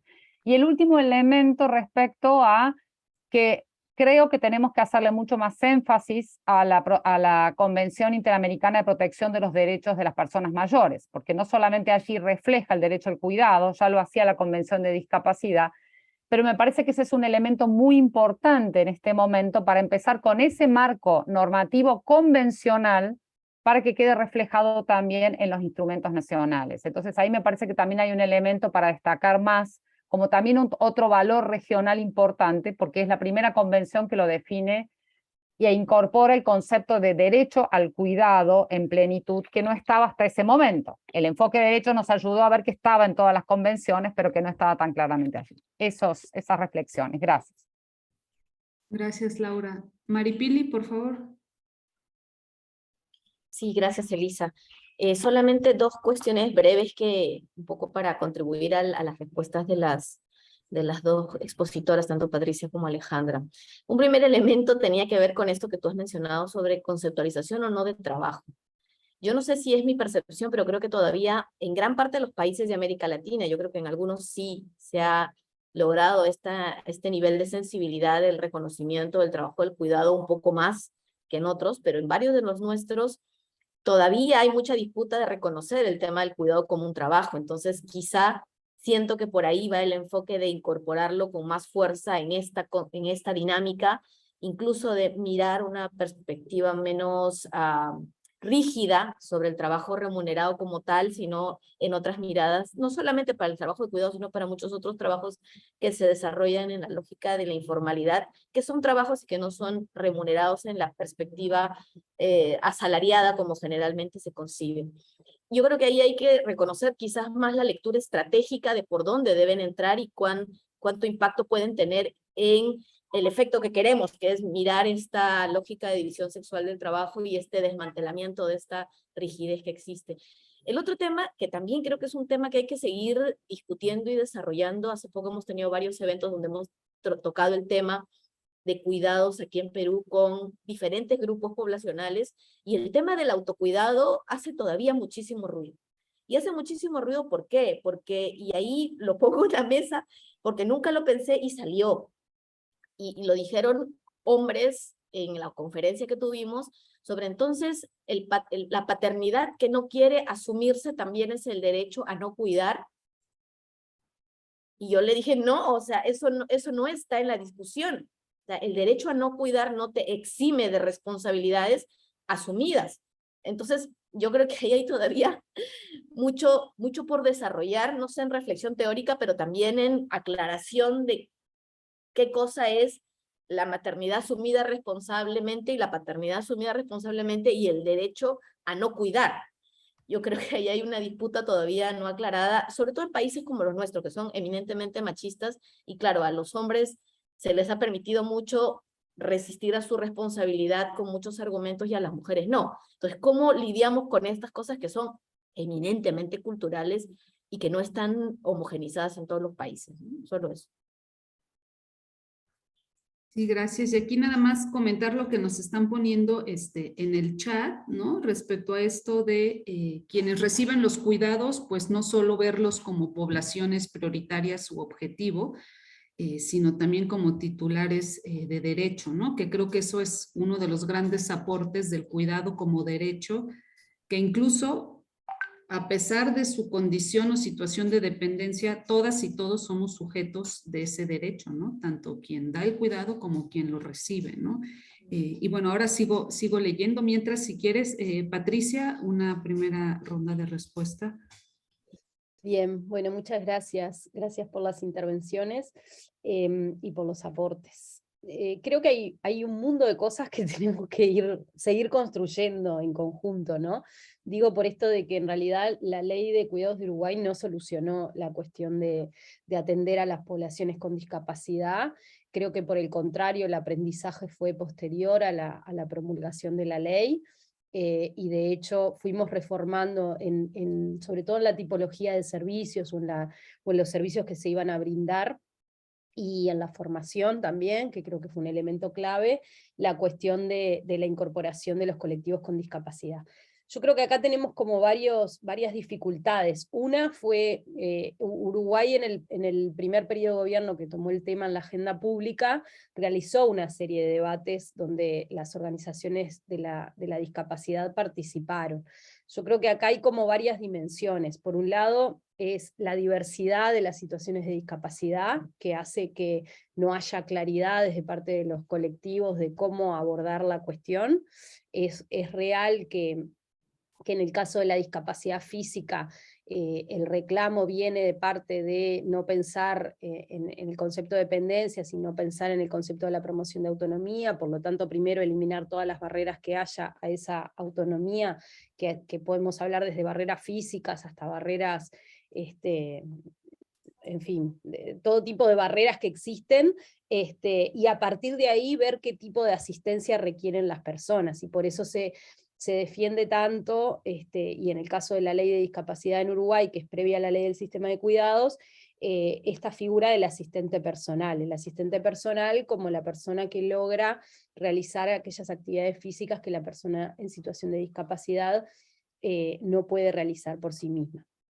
Yo creo que la incorporación del concepto de dependencia en una primera instancia lo que quería era distinguir entre esos niveles de autonomía. Después, bueno, quedamos entrampados en el concepto, pero en realidad en un inicio lo que queríamos decir con buen tino era que no todas las personas en situación de discapacidad están en situación de dependencia y por lo tanto requieren cuidados. Y que si esas barreras, ya sea tecnológicas, físicas, y hasta de cursos a realizar, ¿no? Yo siempre pongo el mismo ejemplo que creo que es muy gráfico. Una persona con una ceguera total del 100% tiene una discapacidad al 100%, ¿no? Pero sin embargo, si realizó un curso, que en Uruguay algunas iniciativas habían, sobre cómo realizar actividades de la vida diaria de forma autónoma, esa discapacidad que está al 100% no genera una dependencia al 100%, y ahí hay una movilización. Lo mismo pasa con los procesos de envejecimiento. Las personas que envejecen no necesariamente al cumplir 65 años están en situación de dependencia. Entonces era una forma de distinguir de que no todas las personas con discapacidad y de que no todas las personas mayores requerían de esa asistencia o de ese apoyo. Eso fue lo que se hizo en una primera instancia, y como decía muy bien Laura, al tomar el ejemplo europeo de la ley de dependencia de España, al tomar el baremo de la dependencia de España, y toda esa cuestión que venía acumulada desde ahí, se incorporó como el concepto de la dependencia. Luego, en ese proceso de diálogo, de debate, y de empezar a construir el sistema, que yo creo que Uruguay tiene un valor importante en el sentido de traducir esta normativa a un sistema y empezar a implementar política pública en relación al sistema, es que empezamos a encontrarnos con estas cuestiones, ¿no? De que la palabra cuidado hacía referencia en el imaginario a un cuidado sobreprotector, donde le quitamos la capacidad de las personas a tomar decisiones, donde la autonomía no era fomentada, sino que cuidábamos y velábamos porque la persona respire, coma, y hasta ahí llegaba el cuidado, ¿no? Mientras miro la tele y tengo una persona mayor al lado que ni siquiera eso la visualizo como un sujeto de derecho. Entonces toda esa transformación empezó a hacer de que empezáramos a tomar la palabra, la promoción de autonomía tan elevadamente en la ejecución de los servicios, que incorporábamos la palabra apoyo, asistencia al cuidado, que el curso, por ejemplo, de formación básica que se hizo, se realizara se nombrara como atención a la dependencia, y no un curso de cuidados o un curso para personas con discapacidad. Yo creo que es una cuestión que venimos construyendo teóricamente en la región, creo que sí, la región ha dado como pasos significativos en ese sentido, y que lo tenemos que lograr equilibrar en torno a decir, bueno, en esto de redistribuir las cargas de cuidado, no hay ninguna duda que estas poblaciones son las que llevan mayor cantidad de carga, los niños y las niñas, porque están en su proceso de adquisición natural de autonomía, las personas con discapacidad que han perdido capacidad o que no tienen la autonomía suficiente para realizar todas las actividades de la vida diaria, y también las personas mayores en el proceso de envejecimiento. Que el cómo lo nombremos tiene que ir en concordancia con lo que queremos hacer, ¿no? Y por qué queremos priorizar a estas personas. Después hay una cuestión que también creo que hay que tenerla en cuenta y que tiene que ver con el punto de corte, ¿no? O sea, obviamente el derecho al cuidado tiene que ser universal, pero también los países tienen que avanzar en la implementación de política pública por algún lugar. Y la medición de esa falta de autonomía o de esa situación de dependencia ayuda a generar colectivos por donde comenzar a trabajar, ¿no? No hay ninguna duda que si una persona tiene una situación de dependencia severa, requiere más tiempo de cuidados. O sea, una persona que está en situación de dependencia severa, que no puede valerse por sí misma, necesita sí o sí una persona al lado las 24 horas para poder desarrollar esa vida, y si no, estamos en el límite entre la vida y la muerte.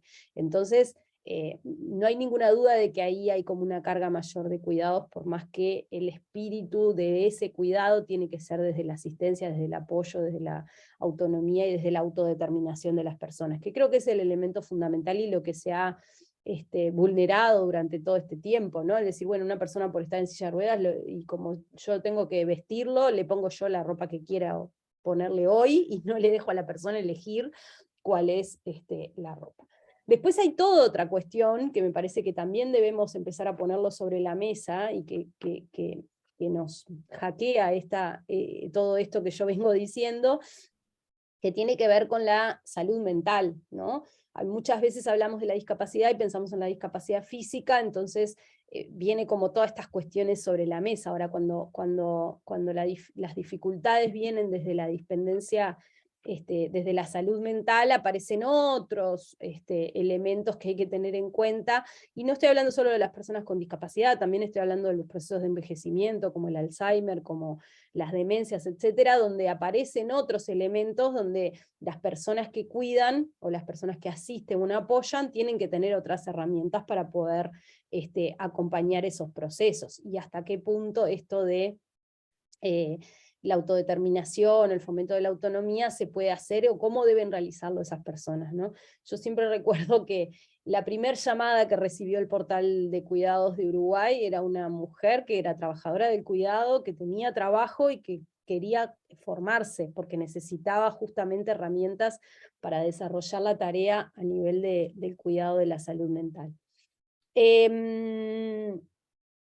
Nada, después respecto a las otras cuestiones, hago acuerdo totalmente con los comentarios de Laura. Me parece que hasta que el Estado no esté realmente presente es muy difícil manejar otras cuestiones, como el derecho al no cuidar. Yo soy defensora también, o supe hacerlo, pero entiendo de que tiene que haber primero otras cuestiones que faciliten esa redistribución y que por lo tanto eso haga posible. Luego, un último comentario con respecto al autocuidado. Ahí me parece que hay algunas normativas en la región, y también estuve mirando una ley en Italia al respecto, que hablan del derecho al tiempo, ¿no? Del derecho al tiempo libre, y creo que ahí hay como un elemento del autocuidado. O sea, si nunca encontramos ese tiempo, es muy difícil concretar ese derecho. Entonces, que esté unido en la cuestión de que, porque claro, para convencer a los ministerios de Economía le decimos todo el tiempo que las mujeres necesitamos tiempo libre para trabajar, porque así aumenta, ¿no? Pero bueno, necesitamos tiempo libre para otras cosas también. Lo que pasa que no es tan marketinero a la hora de trabajar a nivel de gobierno, pero me parece que es un elemento a incorporar la palabra tiempo como para poder empezar a incorporar luego este concepto del autocuidado. Por ahí. Muchas gracias, Patricia. Quizá antes de darle la palabra a secretaria, escuchar a Facundo Chávez, no sé si sobre algo del tema de las personas con discapacidad, Facundo, quieras mencionar, y también Alba nos está compartiendo acá en el chat también las barreras que habría que considerar para eliminar y que se garantice el derecho al cuidado a estas personas. Adelante, Facundo. Gracias, Elisa, y gracias, colegas. La verdad que para las personas con discapacidad la discusión de la agenda de cuidados es una enormísima oportunidad, ¿no? No solamente para traer estas dimensiones de las cuales hablaba Laura en términos de derechos, sino también para traer una perspectiva de trabajo a nivel de políticas públicas que integre una multidimensionalidad y una interdependencia más amplia, ¿no? Me parece muy interesante esto que decía Patricia recién, ¿no? En cuanto a cuál es el lugar que se le da a todas las personas con discapacidad, no solamente a personas con discapacidad física o a personas ciegas, que de pronto resultan más evidentes, ¿no? En el imaginario social de quién es una persona con discapacidad, sino además cómo esto se integra en la lógica de un trabajo sistémico, ¿no? En materia de implementación de políticas públicas.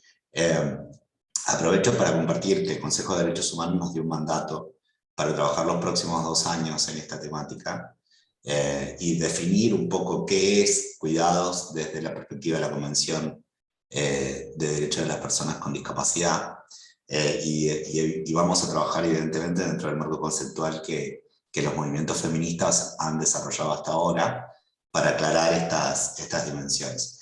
Quería hacer solamente una pequeña observación en relación a la integración y a este recorte del cual también hablaba Patricia, para poder pensar sistemas de cuidados que tengan mecanismos de respuesta integrados dentro de la perspectiva de la Convención, por una parte, y por otra parte, que permitan un recorte en materia de política pública para avanzar con ciertas líneas estratégicas en una agenda de cuidados 1.0, digamos, de manera tal de que después esto se pueda ir perfeccionando en el tiempo progresivamente, ¿no?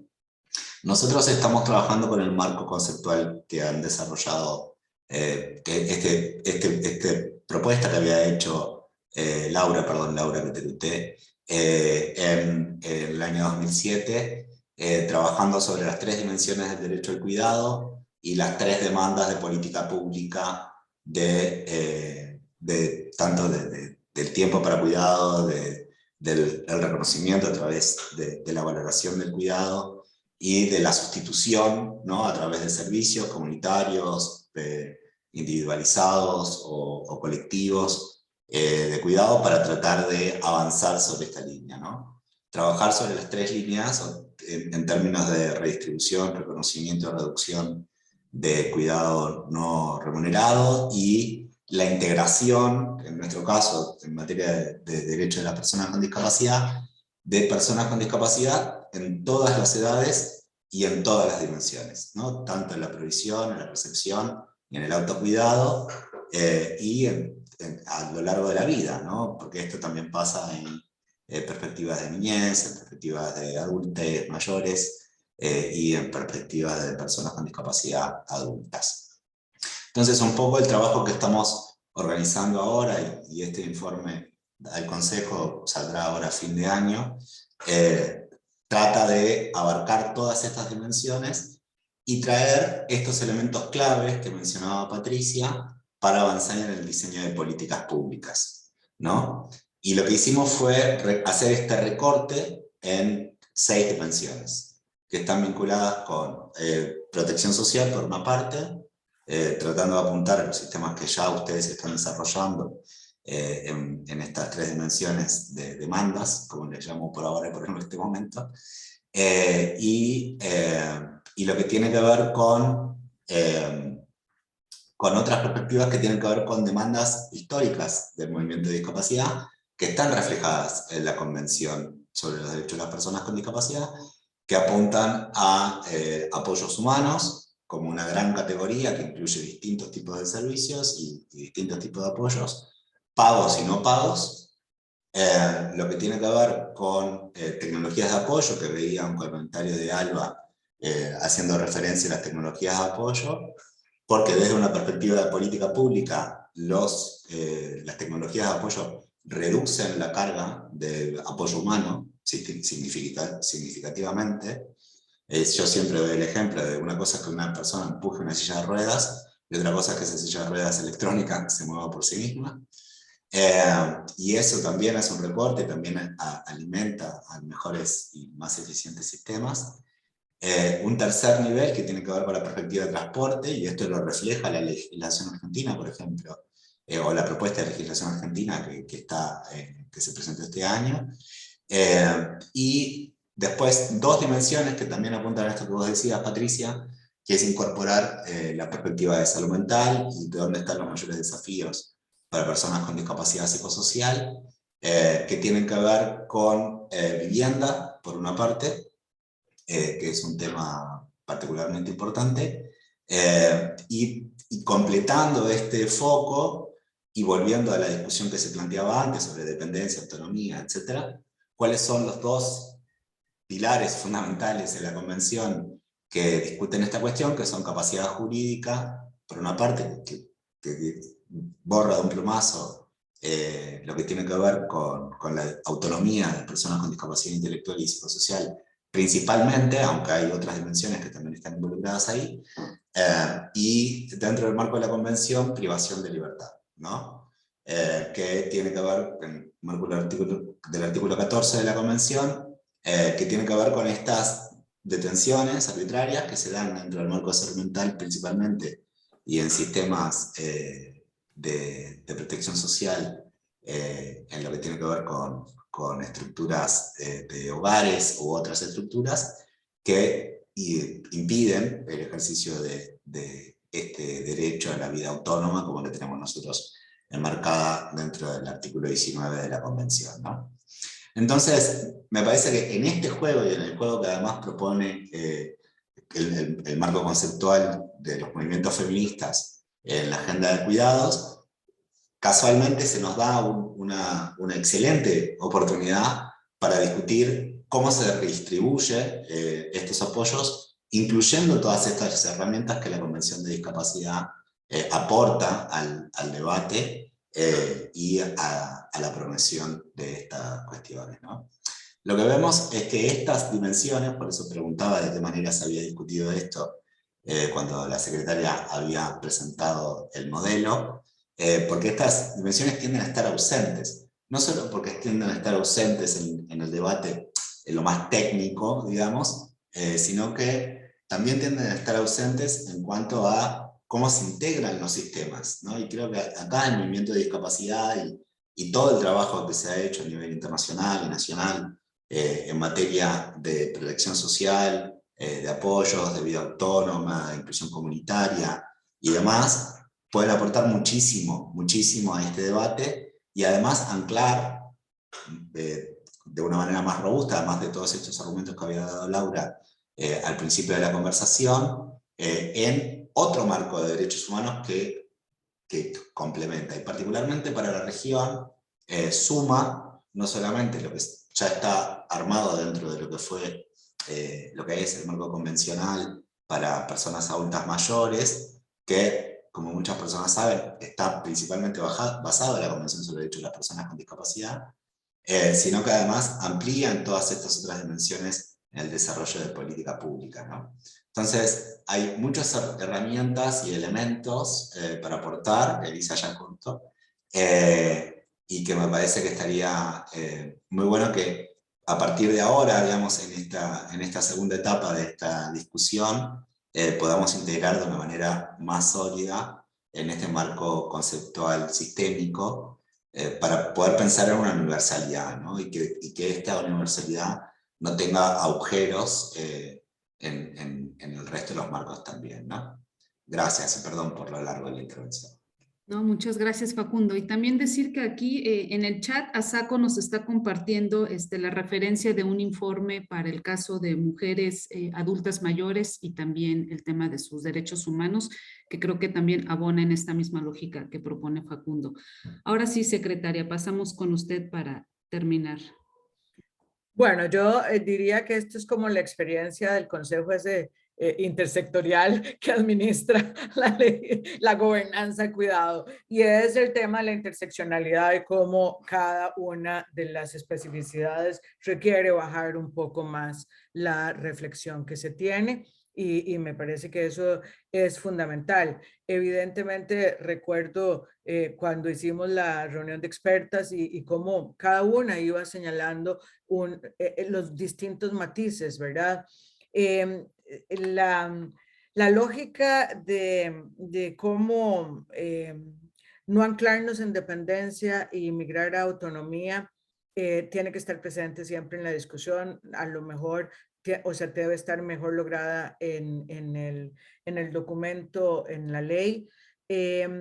Y la ruta también era haber colocado el concepto de interdependencia también para entender esa relación entre todas las personas, que nos parecía que era una ruta conceptual también importante. A lo mejor también hay que sacarle punta, por eso esas reflexiones colectivas son tan estratégicas en este sentido. La lógica de lo que señalaban del derecho a no cuidar y de cómo esto podría ser un argumento para los hombres, sí, totalmente. Pero como siempre tenemos que hacer la misma regla para las mujeres cuando nuestra ruta ha sido histórica y milenaria y debe de existir alguna cosa de compensación histórica. Entonces yo creo que este es un derecho a no cuidar de las mujeres si no está la corresponsabilidad. ¿Qué pasaría en ese sentido? No sé, digo, casi no era una discusión jurídica, sino una discusión reivindicatoria en ese sentido, que nos mueve mucho y que nos moviliza mucho en esto. Es decir, cómo decir que este énfasis de la historia, de que hemos cuidado milenariamente en soledad, cómo entramos en corresponsabilidad y qué significa para luego el hecho de que las mujeres queramos optar por trabajos remunerados externos. O sea, ¿qué significa esto? ¿Cómo colocar esa reflexión también ahí? A lo mejor no necesariamente como el derecho a no cuidar, pero sí, es decir, o sea, es que implícitamente cuando estamos diciendo que tiene que haber una corresponsabilidad, estamos diciendo que no vamos a seguir cuidando en la dimensión en lo como lo veníamos haciendo. Entonces, bueno, eso es lo que quiero, digamos, colocar como una discusión implícita. El tema de que todo está ubicado en el trabajo, sí fue una discusión enorme y me interesa mucho oír las reflexiones sobre esto, pero tenía que ver con una reivindicación histórica de la división sexual del trabajo, y la ruta de resignificar trabajo era una ruta que posibilita resolver este conflicto, de llevarlo a otros espacios, y colocarlo entre lo no remunerado y lo remunerado, pero que también le coloca una ruta de la que le derivan unos derechos que son muy difíciles de emanar si no lo conceptualizamos ahí. Y por eso fue ubicado, digamos, en esta dimensión. Me parece que la posibilidad de una ley de profundizar en las discusiones es muy difícil, por eso encontrar la palabra adecuada que llene todas estas vacíos, o sea, por eso recurrimos a la guía. Sin embargo, bueno, me quedo muchísimo con la duda de cómo llenar la lógica de que la dependencia no le reste valor a la autonomía, que es lo que siempre hemos colocado. Y bueno, y esta reflexión recuerdo que en mi país lo habíamos dado cuando quitamos toda la discusión de curatela, por ejemplo. Lo que también trato de señalar aquí es que todas las discusiones no pueden ir en el mismo instrumento. Es decir, que tienen que estar claras dentro del contexto, pero que no pueden ir en el mismo instrumento porque se han dado en muchos otros, y por eso rescato la reflexión que se hacía sobre curatela y la eliminación de curatela, porque restaba totalmente la capacidad de autonomía que tenían las personas en ciertas circunstancias, y bueno, y cómo rescatar solo productos concretos que alimenten esta discusión con conceptos ya absolutamente trabajados, y me parece que ahí estaría el punto de inflexión de cómo recogerlo, por lo menos en instrumentos como la que nosotros que hemos creado, que son leyes modelo. No sé, Beatriz, si tienes algún comentario adicional en esto, sino esta reflexión general. Y bueno, la importancia de estas reflexiones y estas discusiones me parecen absolutamente estratégicas, y reencontrar amigas históricas en estas luchas que nos vemos, nos reencontramos cada vez con temas distintos, profundizando. Así es la vida de lo que vamos generando, y eso me parece divino. Y cuidados, digamos, las resignificaciones que le hemos hecho y la punta que le hemos sacado es realmente impresionante. En esto lo teníamos claro desde el inicio, pero cada vez lo garantizamos de mejor manera, y hay, cada vez que vamos colocando un tema en la discusión, surgen entonces mil y mil preguntas que lo revuelcan y lo hacen resurgir cada vez con mayores potencialidades. Realmente un espacio privilegiado este. Gracias. Pues muchas gracias, secretaria. Muchas gracias, Patricia Cossani, por el tiempo, por haber preparado estos insumos, y que definitivamente la comunidad tampoco pretende responder. Sí nos dedicamos a preguntar. Algunas respuestas las estamos consiguiendo, otras no, pero creo que es muy importante plantearlas. Y recojo esto que nos compartía Facundo, ¿no? Así como él vislumbra esta oportunidad de que, digámoslo así, el mundo de los cuidados dialogue y armonice elementos con el mundo de la discapacidad, pues lo mismo podríamos decir, ¿no? Para el mundo de la infancia, para el mundo de adultos mayores, que, como bien dice Asako, quizá empecemos a dejar de llamarles poblaciones prioritarias, sino grupos específicos con una titularidad de un derecho que es el que estamos queriendo promover y avanzar. Y yo coincido con usted, secretaria, que Cuidados nos está dando esta oportunidad, y creo que la región está dando cuenta pues de avances importantes. Bueno, pues sin más, nos estaríamos viendo en la siguiente sesión, que como les anunciaba, vamos a tener ahora el caso de Europa, a ver cómo a nivel regional se encuentra. Nos vemos entonces martes 4 de octubre. Recibirán la información, la nota que haremos de esta sesión y la agenda que les propondremos para esa siguiente sesión.